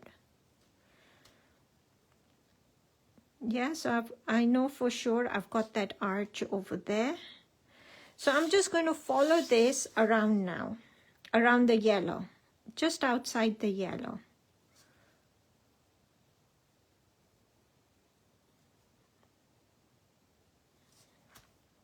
So on all of them, just follow it around the yellow. Now these are tiny. You know, I should have probably used a bigger circle to show you on. But I just love how these are irregular, so I've gone with it. If you think, you know, it's not working for you, then just draw out a bigger circle. Emboss out a bigger circle on a scrap piece of paper and have a little practice. And then you can always come back to this. Your parchment is not going to get spoiled. So you can always come back once you're more confident to put the gemstones, you know, to color them in. So I'm just going and adding that color. I was going to say something. What was I going to say? Try and avoid going on the white lines. Now, previously, when I've done gemstones, for example, I have debossed the circles. By that, what I mean by that is that the circles, I have always done them from the front, so they sink down, and then it looks like the gemstone is popping out. But, you know, a lot of the time I know I end up confusing people doing it that way. So that's why I've embossed them from the back, like when we did the rest of the line art. So, you know, because they're from the back and because they're like raised along there, just try and avoid going on the white outlines. The best way to do that is to make sure you've got a sharp pencil. But having said that, don't forget we can erase the color off. So don't get too worked up over it. And I've put glitter on mine anyway. So if you're planning on putting glitter, seriously, don't get worked up. Life's too short for that. Next, your darkest color. So like I said, my darkest color, I'm going to put a little bit there, and you're barely going to see this because it's black. I am putting just a tiniest amount here because it will literally spread, and I'm going to lift that. I don't know if you can see it. Can you see the black? How it's literally a hairline. I don't know if it will show on the light wave more. Actually, it doesn't even show up on the light wave at all. It's that little. Oh, don't worry, Lisa. You're going to do the same thing on the front, on the backs. So if you've done it on the back, continue on the back, because then you can flip it over and do it on the front. Because we are going to turn this round and do it on the back. Repeat exactly the same on the back. So you're fine. And it really doesn't matter whether you start on the front or the back. I just prefer to start on the front. I mean, it's probably the wrong way to go about doing it, to be honest. Because if you do it on the front and you're not happy with it, it becomes a bit tricky. You know, it's a bit, nothing like a bit of a scare by doing it on the front. So if you're just starting off, to be honest, it's probably wiser to do it on the back first. It's just, why make life easy when you can make it difficult, is my motto in life for myself. So yeah, Lisa, don't worry. On the back is fine. So there you go. Okay, I don't know if you can see. Let me lift it with this. It's very little black. Yeah, very, very, very little black. Okay, once we're done that, we're going to blend that. Now, when I blend this, I'm going to start with the lightest color. So at this point, you want your blending nibs. Now, with the blending nibs, you want your white to always remain white. And over time, that white is not going to remain white. Most of my nibs, I always, whenever I'm doing gemstones, I always lose my white to other colors. So, you know, it's really worth having a few nibs, and you can wipe the color off, and I'll show that to you in just a minute. I'll show you in a minute. But okay, so blending nibs, your little bit of dorsal wire. So you're not going to need a lot. Literally, I'm just going to touch it, and that's enough. So I'm going to do the white first. Now, they will have the nibs soon in stock. I think they have gone into, sorry, not the nibs, the holders. So little round circular movements. Do not go into your light color, because otherwise your jelly bean is going to end up being the color of your lightest color. So keep it to the middle. If you miss a bit of white in the blending around the edge, don't worry, because your light color will pick it up and it will get blended. So don't worry about it. So that's where we are so far. Do you have a special sharpener? No, not really. What sharpeners do I have? I have a few sharpeners, and I just use any. At the moment, my favorite sharpener is this Prismacolor one.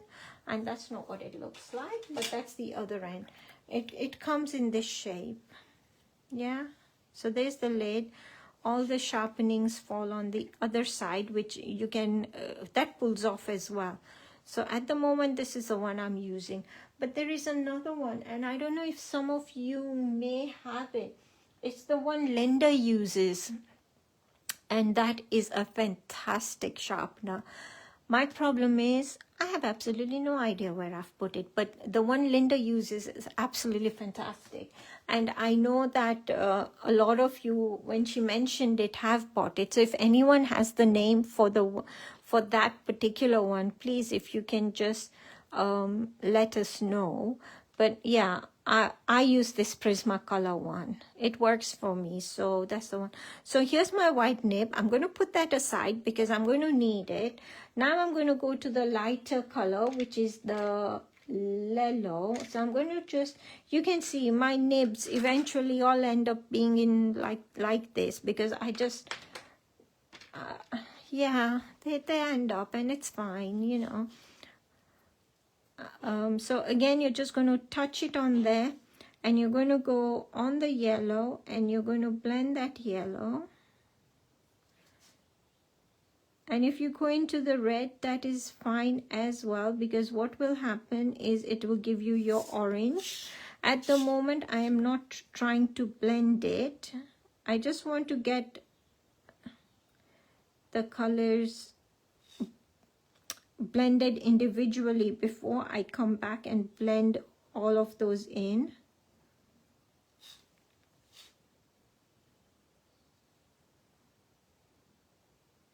But if I do go into one of the other colors, it's fine.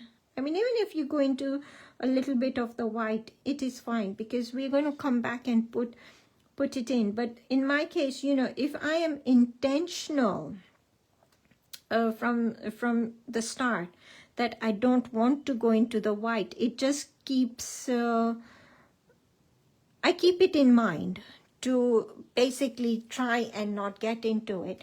If I'm not intentional like that, then I know I end up, you know, just, yeah, making everything one color. And it'll probably be a bit more obvious when I do the red, how I'm staying within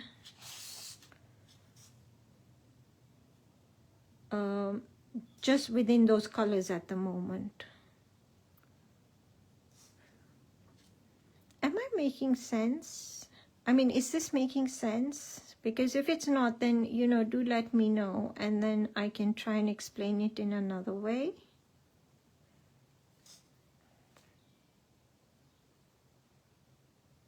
So you can see I'm not blending quite as yet.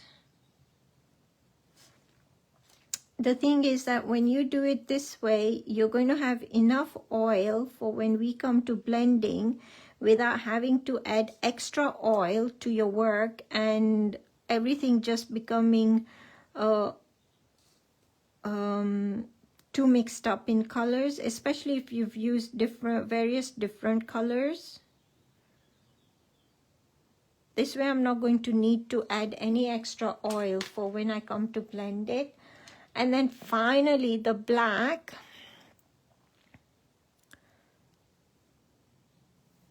So there was a little bit of black on here.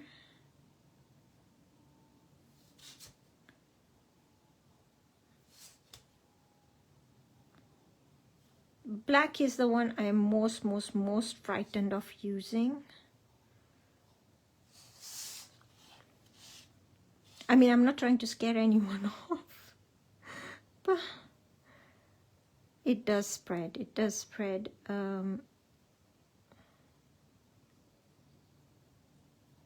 Although now I think I've gone the other opposite, where I probably haven't put enough black.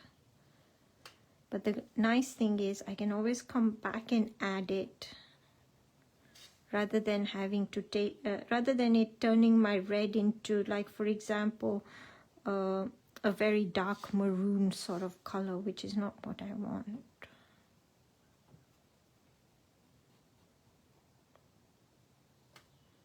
Okay. Everyone doing okay? Faber-Castell, is that the one? don't know if that's, I don't think the one Linda had was a 3-hole. I haven't seen a 3-hole one actually.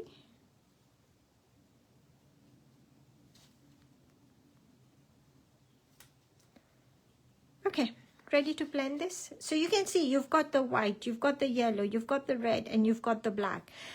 They're definite bands. We don't want the bands. If we look on here, it's all sort of blended into one another. And that is what we're going to attempt doing on this one now.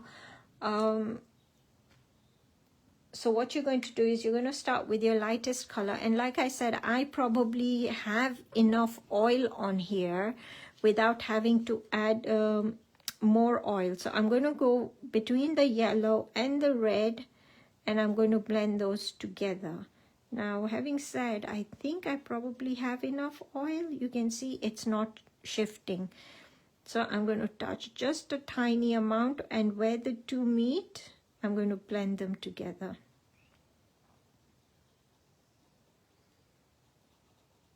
No, it's not shifting. I'm wondering if I need to put another drop of oil on my sponge. No, there we go. It is shifting. It is shifting. I just need to be patient. So all the way around where the two meet, blend them together and keep turning your work.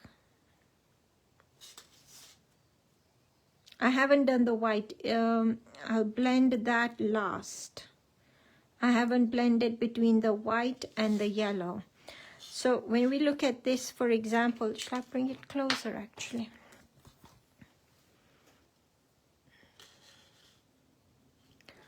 Can you see how the yellow and the red is blended there? Oops. Yeah, as opposed to here where there is a definite band. Yeah, so now I'll go and blend all those yellow into the reds. And you can see how my yellow has turned into a sort of orange from where they blend. So where the two meet, it's little teeny tiny circular movement, going slightly into the yellow, slightly into the red. So it has a nice mix between the two colors.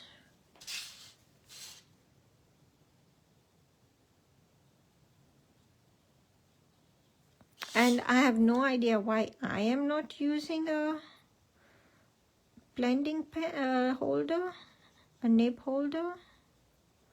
Maybe because I forgot to put it out. But it would make life a lot easier, to be honest. So I'm blending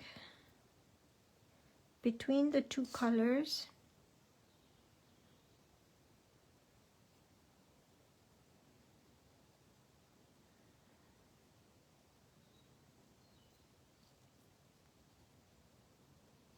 I mean, these are tiny, tiny, tiny gems compared to some of the bigger ones.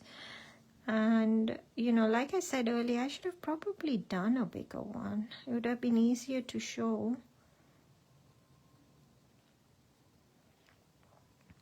Well, you know, if I don't come across like clearly with these ones, we can always do more gemstones. I'm ever ready for more gemstones. Can never have enough gemstones. I think the oil on my sponge has started to evaporate, so it's not picking up much oil. So I need to put another drop. I'm just being mingy, aren't I? I could put another drop. I should put another drop.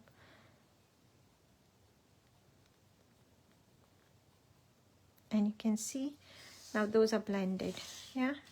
So what I'm going to do, you can, this is how my nibs end up, you know, starting as one color and ended up as a different color.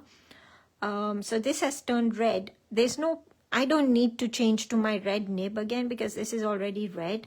So I'm just going to continue using the same nib, and I'm going to blend where the black meets the red in exactly the same way. to blend the two colors. Now this is where, when I look at it and I think, okay, because I was so frightened of the black, I don't think I have put enough black, but it's better I do it this way than have the whole thing turn black. So I'm just going to go back and I'm going to bring just it down a tiny bit more. I'm not pressing with the black. I don't want a very strong black, but by just bringing it down a little bit, it will just give it that little bit extra. And I need just a tiny bit on the other side because that didn't show up either.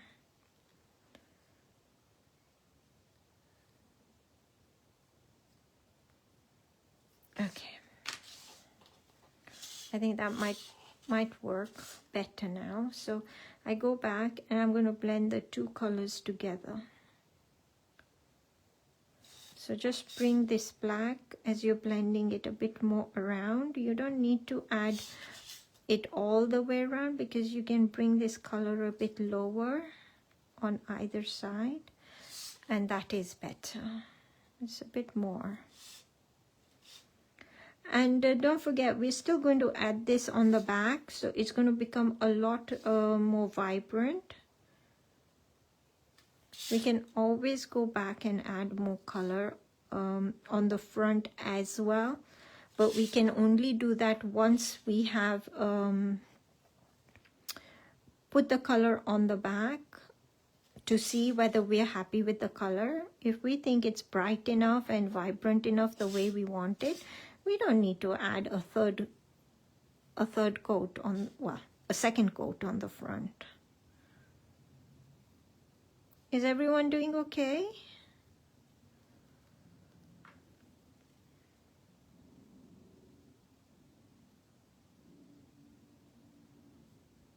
There we go. That's a bit better. Yeah, the black shows up more now. Yeah. And then the same on here. Now this I have put so little, and you can see I've gone on the white lines, the embossed line art quite a bit, but like I said, I'm not too worried because I'm going to, well, in my case, I'm going to cover it with glitter, but if you don't want glitter, you can erase the color off.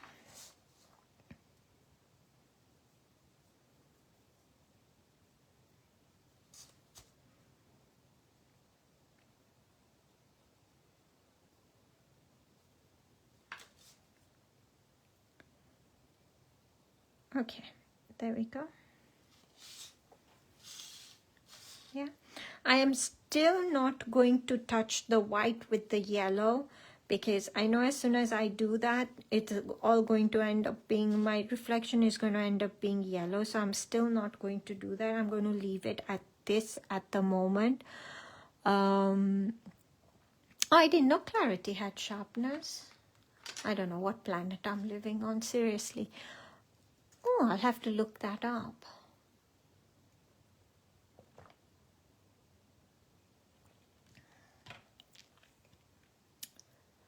So, yeah, once you've done that, am I okay to continue? Basically, what you're going to do is you're going to turn it over and you're going to repeat on the back. Now, oopsie daisy, I just made all the nibs go flying. So because it's on the back, I am not going to pay as much attention, but you want to put the colors in sort of the same area-ish. Do not get worked up over this. It's not a major issue because it is on the back. So you can see I'm just putting it in the same area kind of thing. And a lot quicker. Because I would rather put my focus on the front, and if I need more color, you know, this is yes to add more depth, but if I've forgotten what I was going to say, sorry. It will come to me, hopefully it will come to me.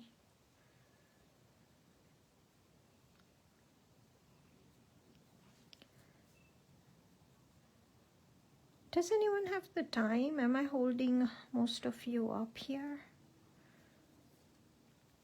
This is why I never put an end time to whatever I'm doing, because I know I always overrun the time.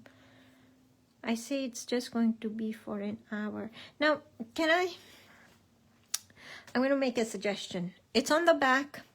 You're not going to worry about it. So all the space that's left over, I'm not going to worry about getting that crescent shape at the back. I'm just going to color with the medium color the whole thing that's left over, the space that's left outside the light color, because it's the back. We don't need to stress about things.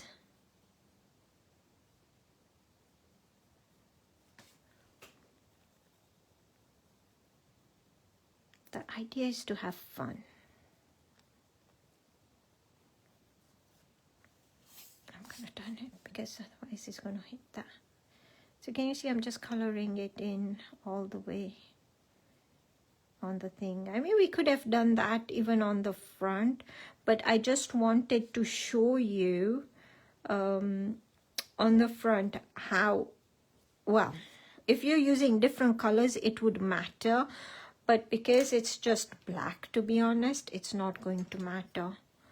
And again, a little bit of black over the red. The black, you know, it's not going to as such change any color. Like when you say you have yellow and you put blue over the top, it turns green, right?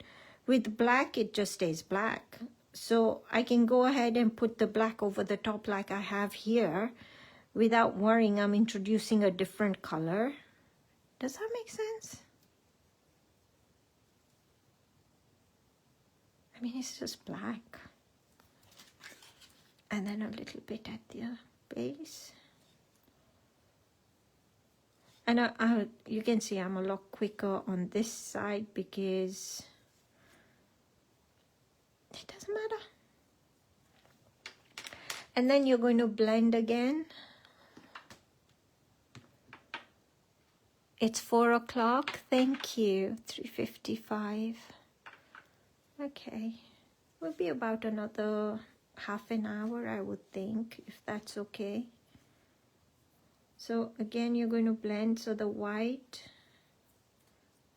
exactly the same as we did before. And sorry, I forgot to mention, Lisa, you're going to do this on the front this time because you've already done your on the back already. So for you, it's doing it on the front. Now, because my yellow has turned red, I am going to find a yellow nib in my box. And there you go. Here's a yellow nib in my box. And the yellow. Peaches on a tree. Oh, I want to try that. I'd love to do paint peaches hanging off a tree. I couldn't. I really want to try that actually. Is it the colors? Is it because of the colors you're saying that? Because this one has already turned red from before, I'm going to go ahead and do the red using the nib.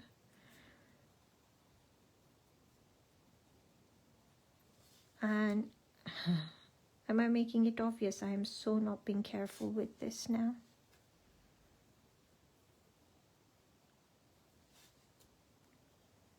I'm still going to come back and blend. We're still going to blend this. And then with the black, where is my black nib? I did have a black nib, didn't I? Did I not put a black nib? Unless it's gone rolling off when I dropped it just now. And the black nib on the black here. And actually I should have done just one to show you what it looks like when you've done it on the front and back. But I forgot, so it's a bit late now to show you. But you will, if you're working on one gem at a time, you'll be able to see the difference when you put color just on the front and when you put it on the front and back, it is just so like more vibrant and has a lot more depth. So it's really worth doing this step on the back.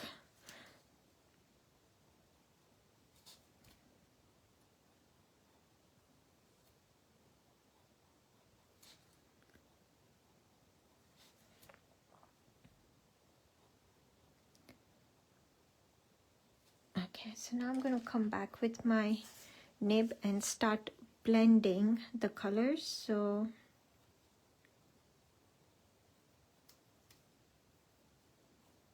first the yellow and the red.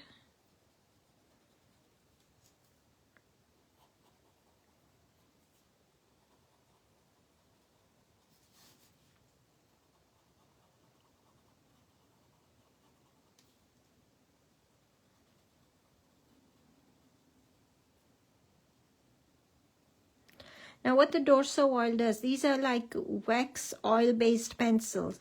What the Dorso oil is doing is it's also stripping off the waxiness, the oiliness that gives the pencils a sheen when you're just coloring with them. So if you want like the look of the the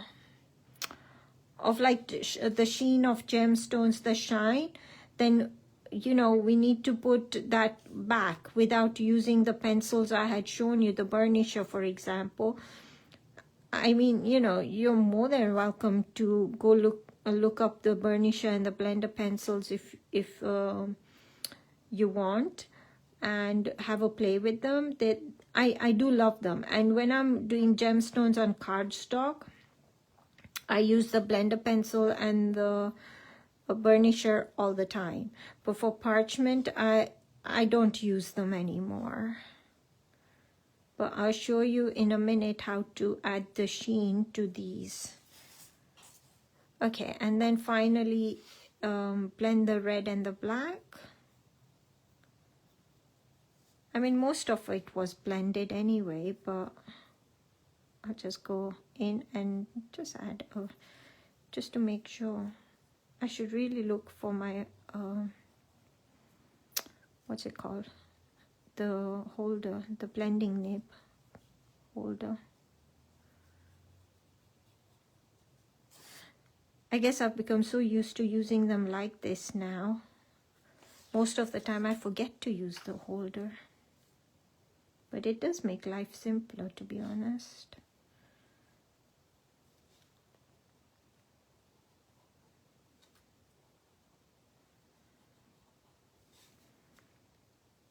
Okay. So that's all blended except the white. Yeah? Are we good? If I turn it around, and you can see it's a lot more vibrant now.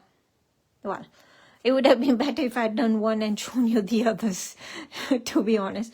But I didn't do that. For me, I think that is bright enough. I don't need to add another color to this. However, you may feel you want to add another color to this. You know, only you can tell the colors. If you've used, for example, lighter shades, you may need to add another color on this. For me, I think that is quite, that's bright enough. But if you wanted to add another color, what I would suggest is you don't need to add all the colors again. Yeah, because you've got majority of the work, but go with your medium color, and you can go over your darkest, unless you've used a different color. This is black, so I don't mind going over the black.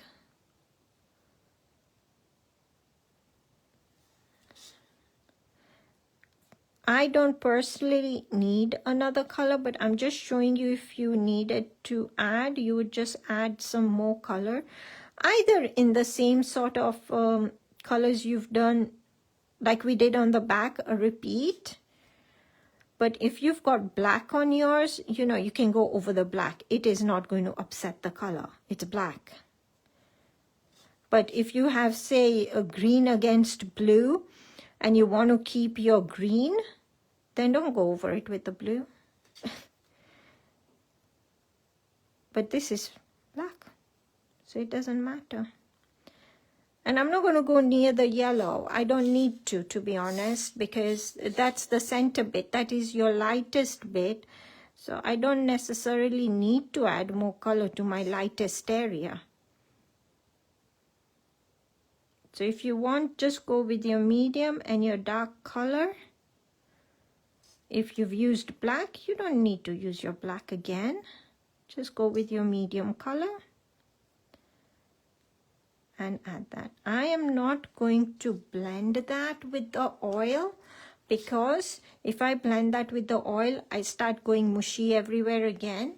But at this point, we are ready to add the sheen. At the same time, blend it a little bit, because there will still be a tiny amount of oil on this, okay? And also don't forget your nib still has a tiny amount of oil on it. So I don't need to add anything extra, any extra oil, sorry for this.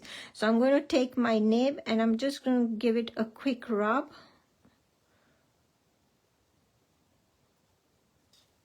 Whoopsie daisy, come back. So I'm going to give it a quick rub, just where I put the red. And if you see anywhere where it's not blended too well, you can go back and blend it a bit more. So for example, when my yellow and the red meet there, if I'm not happy with it, I can go back, bring it a little bit into the yellow, and I have not touched the white yet.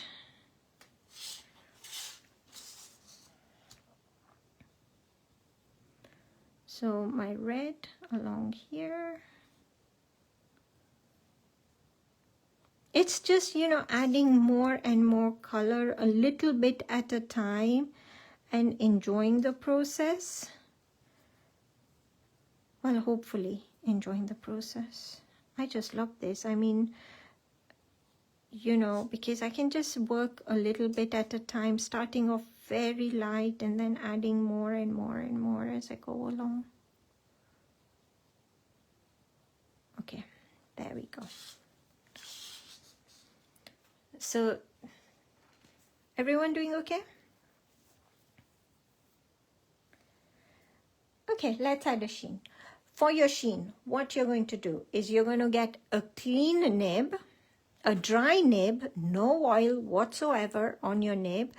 And when I did the show, I on, when was it? Thursday. I started coloring on the front, for example. So I showed everyone I have got a small pack of dry nibs here that I use without any oil on. You can let the oil evaporate on your nibs and you can use it again. That is absolutely fine as well. So I'm going to get a dry nib. Oopsie daisy, no oil this time. And what you're going to do is you're going to burnish without the burnisher. Yes? So I'm going to start with the white and work outside. Now what you're going to find is that the white will start changing color, because as you're working with the white and going outwards, it's going to pick up that yellow. So as soon as you do that and you move there, this white is going to start going yellow, right? And it's going to happen all the way across. So what I suggest is you do the white, you go into the yellow, you burnish it. So I'm pressing quite hard, just where they meet. And can you see it's tiny amount of yellow? It won't be a lot, but try and avoid going on to your medium color, because that is a stronger color. It will pick it up a lot quicker. So I'm pressing super hard because, and I will lift it to show you. Oh, hold on. No, hold on. Can you see it? I can see it, but I don't know if you'll be able to see it. Hold on. There's a sheen on there. It's really hard to show on this, but just trust me, there's a sheen on there. You'll see it a lot more on the darker color. On the white, it's a little bit harder. So can you see it's picked up the yellow? Now, for a little bit, I am okay, right? I'm going to go and I'm going to repeat.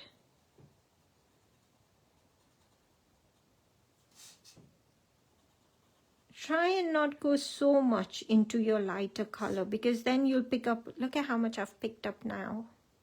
Yeah, so I've rotated it to this side. This side has a lot of color, this side doesn't have a lot of color. So I'm going to rotate it to that side and do the other remaining ones where they meet. And I'm pressing quite hard because I want to burnish this. I want to give it that sheen. It's a bit like, you know, when we're doing embossing on the front, and when we emboss on the front, for example, what happens is that the parchment turns shiny, and that's what's happening here, where the parchment is turning shiny by rubbing on it. So basically that's what we're doing. We're just burnishing it. Turn it round on the back. Now on the back it really doesn't matter. So just rub the white and the yellow together. And you can see that's just basically turned yellow now. And this is how you lose your white nibs to the nib, to your nib box. I'll show you anyway in a minute to clean it off if you wanted to use it again. Personally, if you're doing something white, you're better off taking a new nib every time, because even though you take the color off, sometimes you don't get all the color off, but I will show you to get that color off. Yeah, so that's done on the back. So you're going to go back, and actually since I've got it yellow, I'm going to stick to the same nib. But if you have in your dry sort of, where's my holder? In your keep dry ones, a red, you can go to your red one. For me, I'm going to stick with the yellow because I haven't got. But before I do that, I want to show you to clean your nib. Basically, because I've got the yellow there, I'm going to get a whole bunch of, like literally a whole bunch of Dorso oil on my nib, and I'm going to rub that color off. Yeah, and once it's not obvious with the yellow, obviously, it's a bit of a light color, isn't it? So that wasn't the best color to show you. Let's show you with this nib. Yeah, you get a whole bunch of oil on it, and look at the color on this. And just keep rotating it till you get the color off. Eventually you will get most of the color off to be able to use it. But I think with white, you're always, like if you're going to use white, you're always risking some of the color coming off on the white. But there you see, can you see we started with this, and look at that, that's become so much lighter now. So you can just keep rubbing and rubbing until you get the color off. Yeah, I mean, I'm not going to spend my time doing this, but if you wanted to, you know, take the color off, if you've got only a few nibs, then that's what you would do. Okay, because I've already, I'm going back to my dry nib, by the way. So back to my dry nib, because I've got the yellow already on there, and I don't have a red one in my bag there, I'm just going to go and I'm going to rub with, oh, this was the wet one. Why was this the wet one? Hold on, I got that wet, didn't I? Now I've rubbed the color off. I'm going to go back and put my color back on because I've just rubbed it off. I don't know how I picked up the red one. How I picked the wet one, I mean, not the red one. So can you see, as much as I rubbed it all off, I can go back and add it back in, which is the nice thing. I don't know how I picked up, well, what did I do with the dry one then? How weird is that? Yeah. Okay, let me find the dry one. Is this the dry one? I'm almost scared now. Do you know what? Should I take another one? This is the white one. I'm going to go with the white one because it will have evaporated now. since we used it so little. So I'm going back and I'm just burnishing the whole. So it's, I'm not blending, we've done the blending, it's just pressing it hard. And as you're pressing it, you will see a sheen, you know, at certain light angles that appears. It just gives it this shine. Little round circular movement.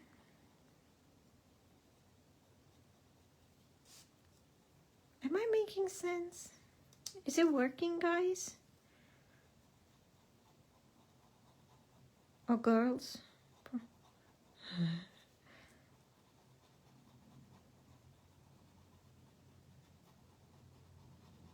I just thought it was easier to do all the lower ones and then turn it around and then do them all at the top.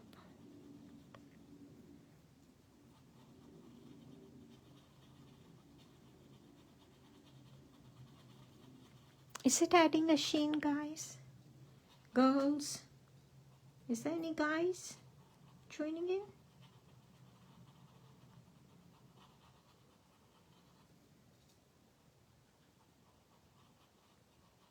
And I am pressing. Don't be frightened of pressing, because it's when you press that you will get that shine. So do not be frightened of pressing that, or pressing down.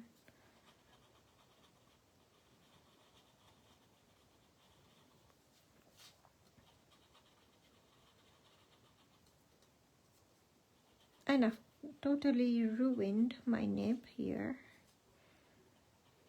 But that's another thing I'll show you next, is how to get the fluff off the ends. Can you just look at my poor nib? It's so sad.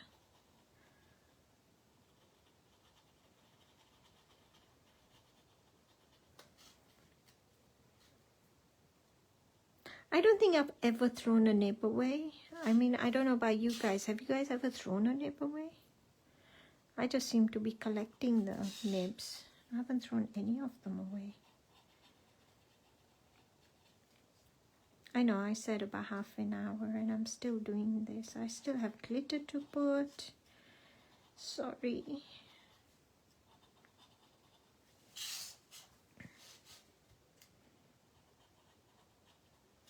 I just don't want to miss any sort of shiny areas. So, and this is not going to mess with your colors or anything. It is literally just adding a sheen, because we've already done the blending. So it's literally just adding the sheen. Yeah, and I don't know if you can see it there. If I hold it this way, I don't know, can you see it? I think because now it's got darker, it's a bit harder as well. I don't know. I can see it. Can anyone see it? I'm hoping it's a bit harder. I'm hoping you can see it on yours. One last thing with the color. Can you see how the white has become very light? I'm going to go back with the white and very, very, very gently add a bit more. Where we had put it a little bit, just very little. I'm not pressing, because if I press this, what's going to happen is that we're going to have to blend it. And at this point, we really do not want to blend it, because we're going to take that sheen off. If we start using Dorso oil again, we're going to take the sheen off.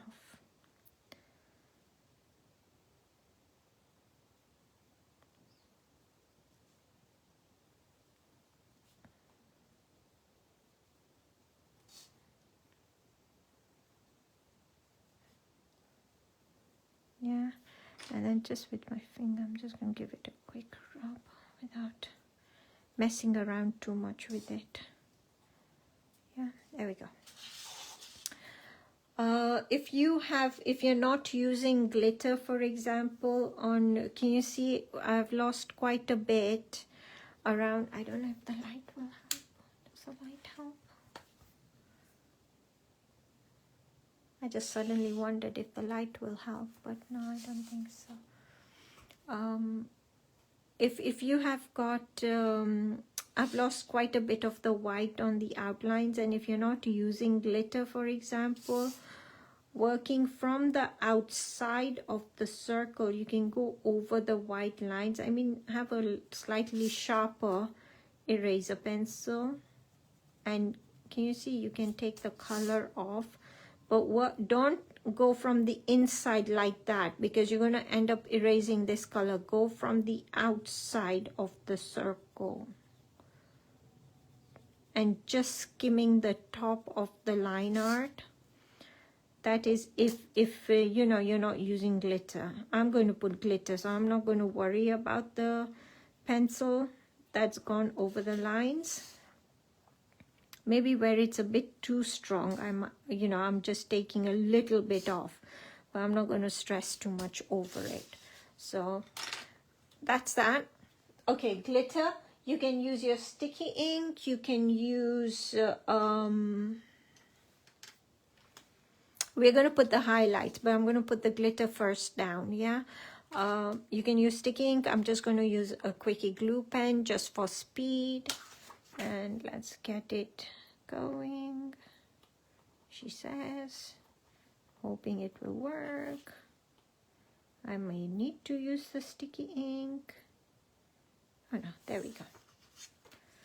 Okay, so I'm using the glue pen and I'm just going to go over my circles. Now the nice thing is that because these are not regular round circles, I don't need to worry about going perfectly circled gems with my glue.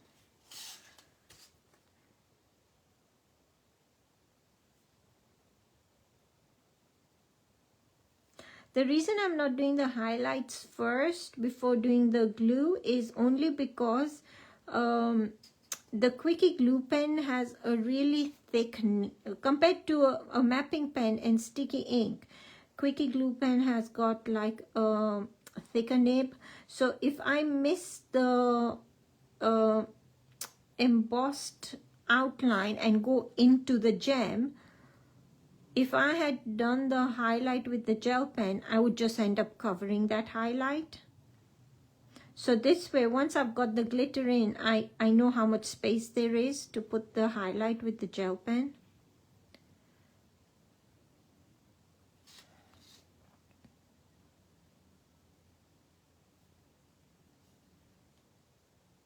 Oopsie daisy, like there. I've gone into the gem, but at least I haven't covered the highlight by putting that in first. If you were not using glitter, then you would be ready to put your highlight. Let me just round it off a bit because I did go way, I went just haywire basically. I'm going to put a bit on here, in between here too. Why not?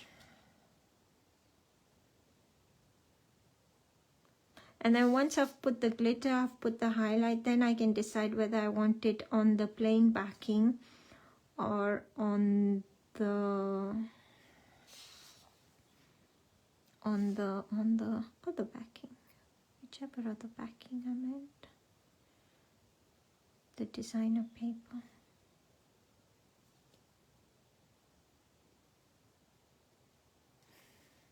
Yeah.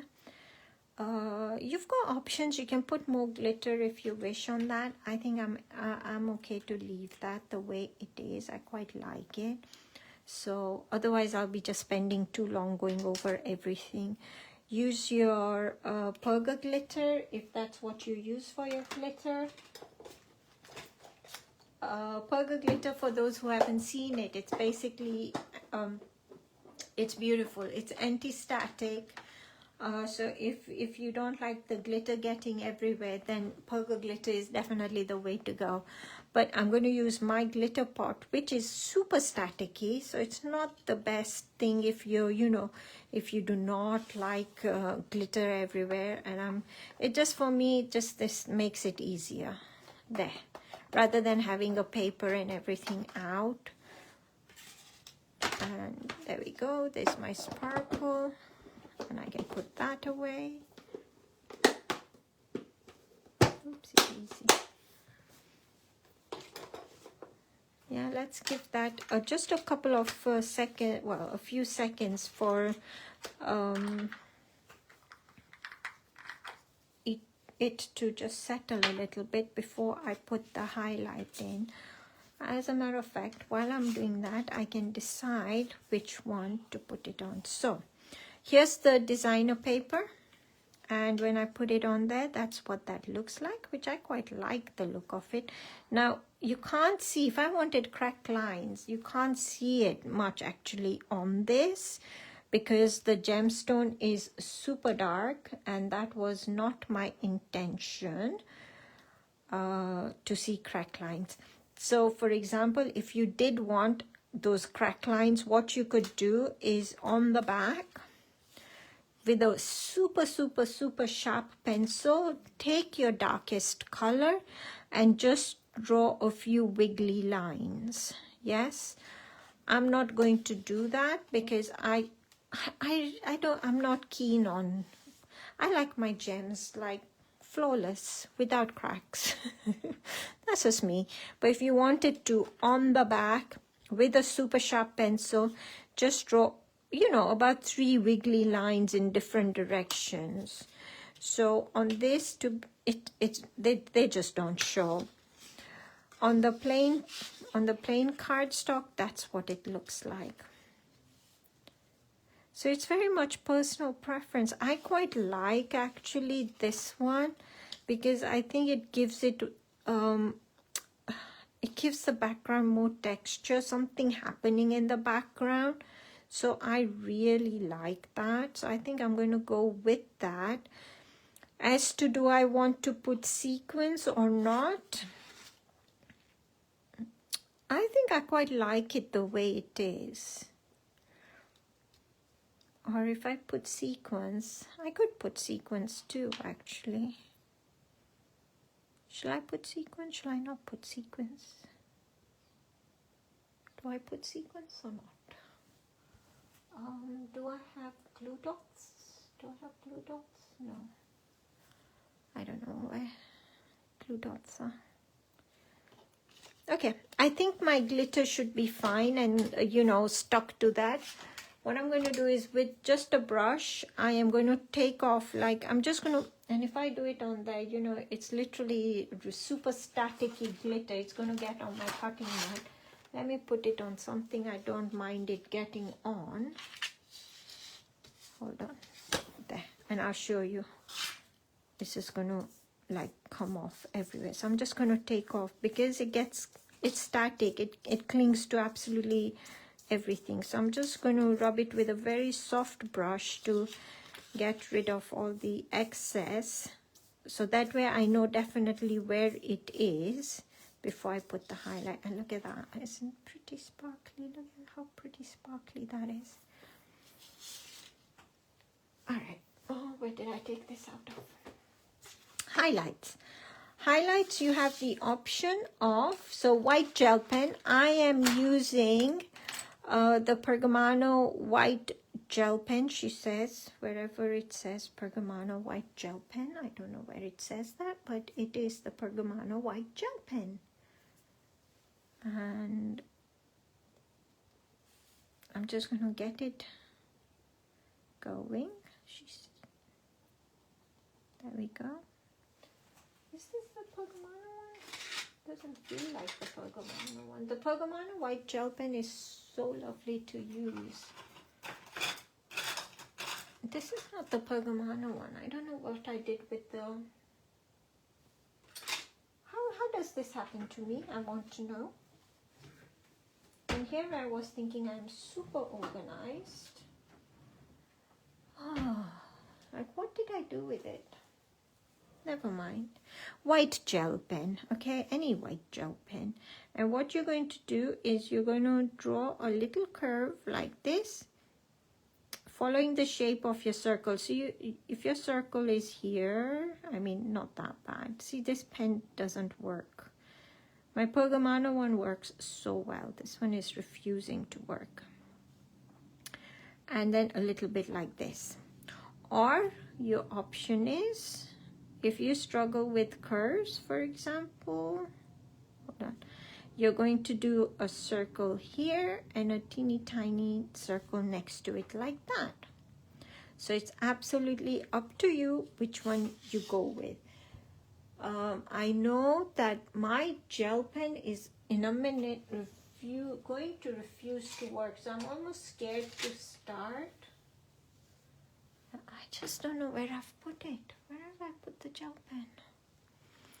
Okay, here goes. Wish me luck. Here goes.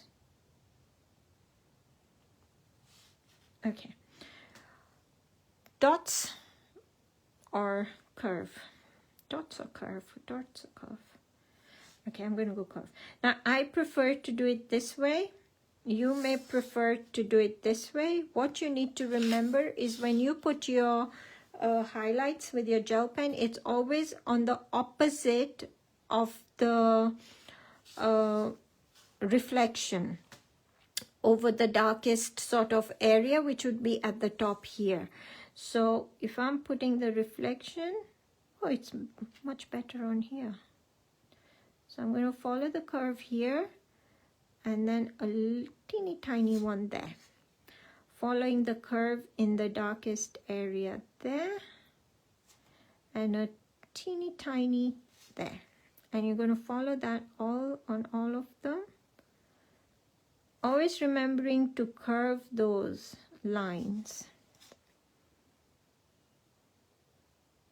Well, I'm glad it worked on here. It's refusing to work on the other parchment.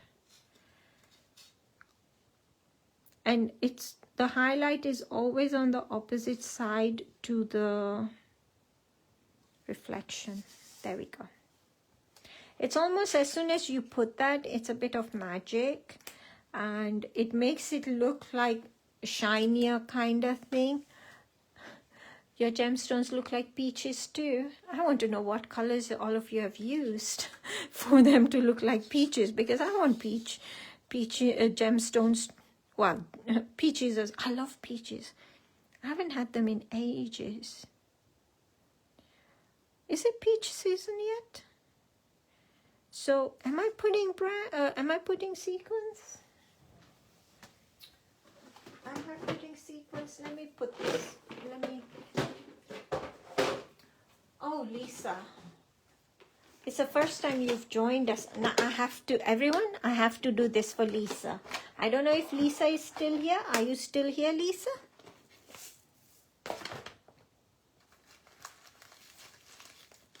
Right. My happy box. I have to show everyone my happy box, right? Look at my happy box. And I do this every single time, but look at my sequence box. And I have to do this every single time because it makes me happy. So Lisa, we need a sequence box. Not as many as this because this is an obsession and it's a bit silly. And everyone needs to stop saying to me they bought sequins, because as soon as they say they've bought sequins, who goes and buys more sequins? Of course me. And you do not mix them like this. If there's specific colors you like, you do not mix them like this, because then you can never find 3 of the same colors easily. So do not do this. It's just I like to do that. So okay. Stop yapping, girl. Get on with it. People have things to do, places to go, dinner to cook. So I'm thinking sequins. Do I want a sequins? How about red? Oh, that's a nice red. I like that red. What are the chances I'll find that more of that red? What do you think? Do I want sequins? Do you know what? I'm not going to find that red anywhere now. This is why you do not mix up your sequins, because then you cannot find the colors. I mean, you know, you guys can log off when you want while I look for my sequins. I am so sorry. Oh, that's pink. You know, this is just an excuse for me to play with my sequins, don't you? I do this intentionally because then I just get to run my fingers through all that sequence and feel happy. That's quite pretty. That's quite pretty. I like that one. Okay, you know, I'm just basically wasting time, everyone's time here. Look at the orange. Orange? Red? Yeah, but I didn't find that red. I didn't find that red. Oh yeah, Lisa's got sequence envy. Oh, you've kept yours separate? Bernie has mixed hers, I know. There's nothing like having a full box of sequins and running your fingers through it, even though you get very frustrated looking for the colors. I know, I get it, I get it. And you know, it's just not working. Today I cannot find any of the colors. Like I love that orange, but can I find another orange? I can't even find one more orange in here. So this is what I'm saying. I mean, as much as I want to put sequins, you may just need to log off while I find. Okay, now I'm determined. Now I'm being stubborn and determined. I'm super stubborn at this point. Orange, does orange go? I mean, that's a different orange, but does orange go?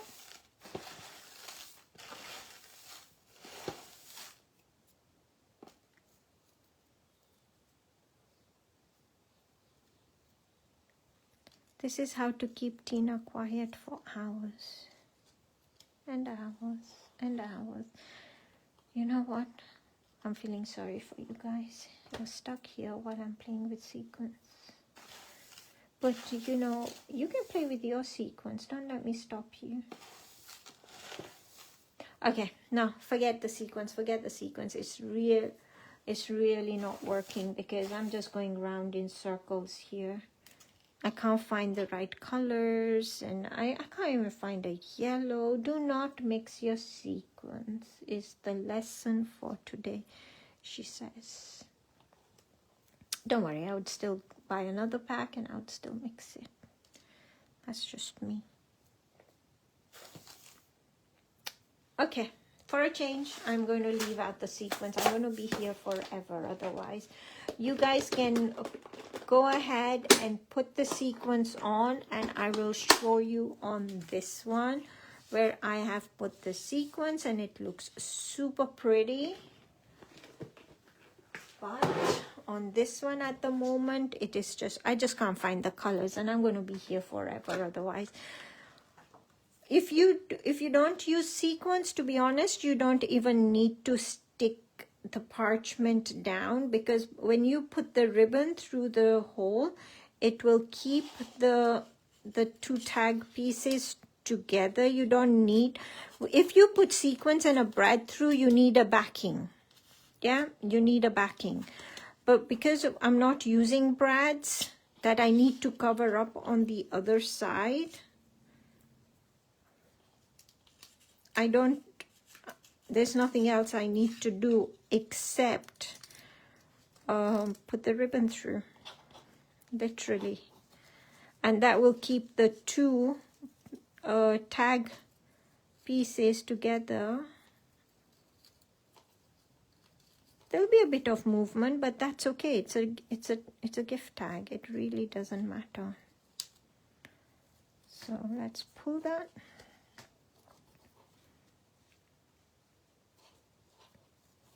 And if you really don't want it to move around, I should have shown it actually.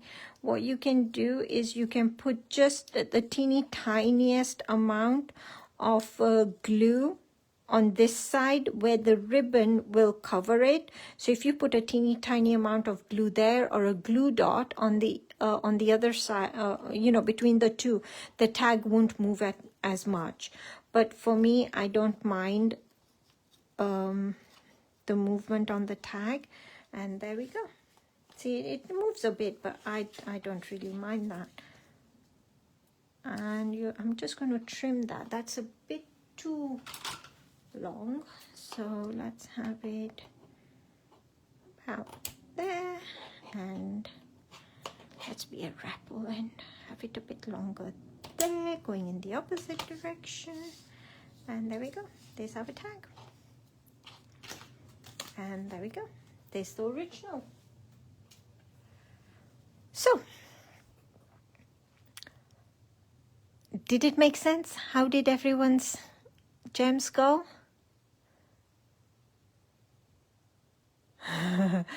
Yes, Karen, I think it's a wise idea to keep them separate. I agree. I absolutely agree.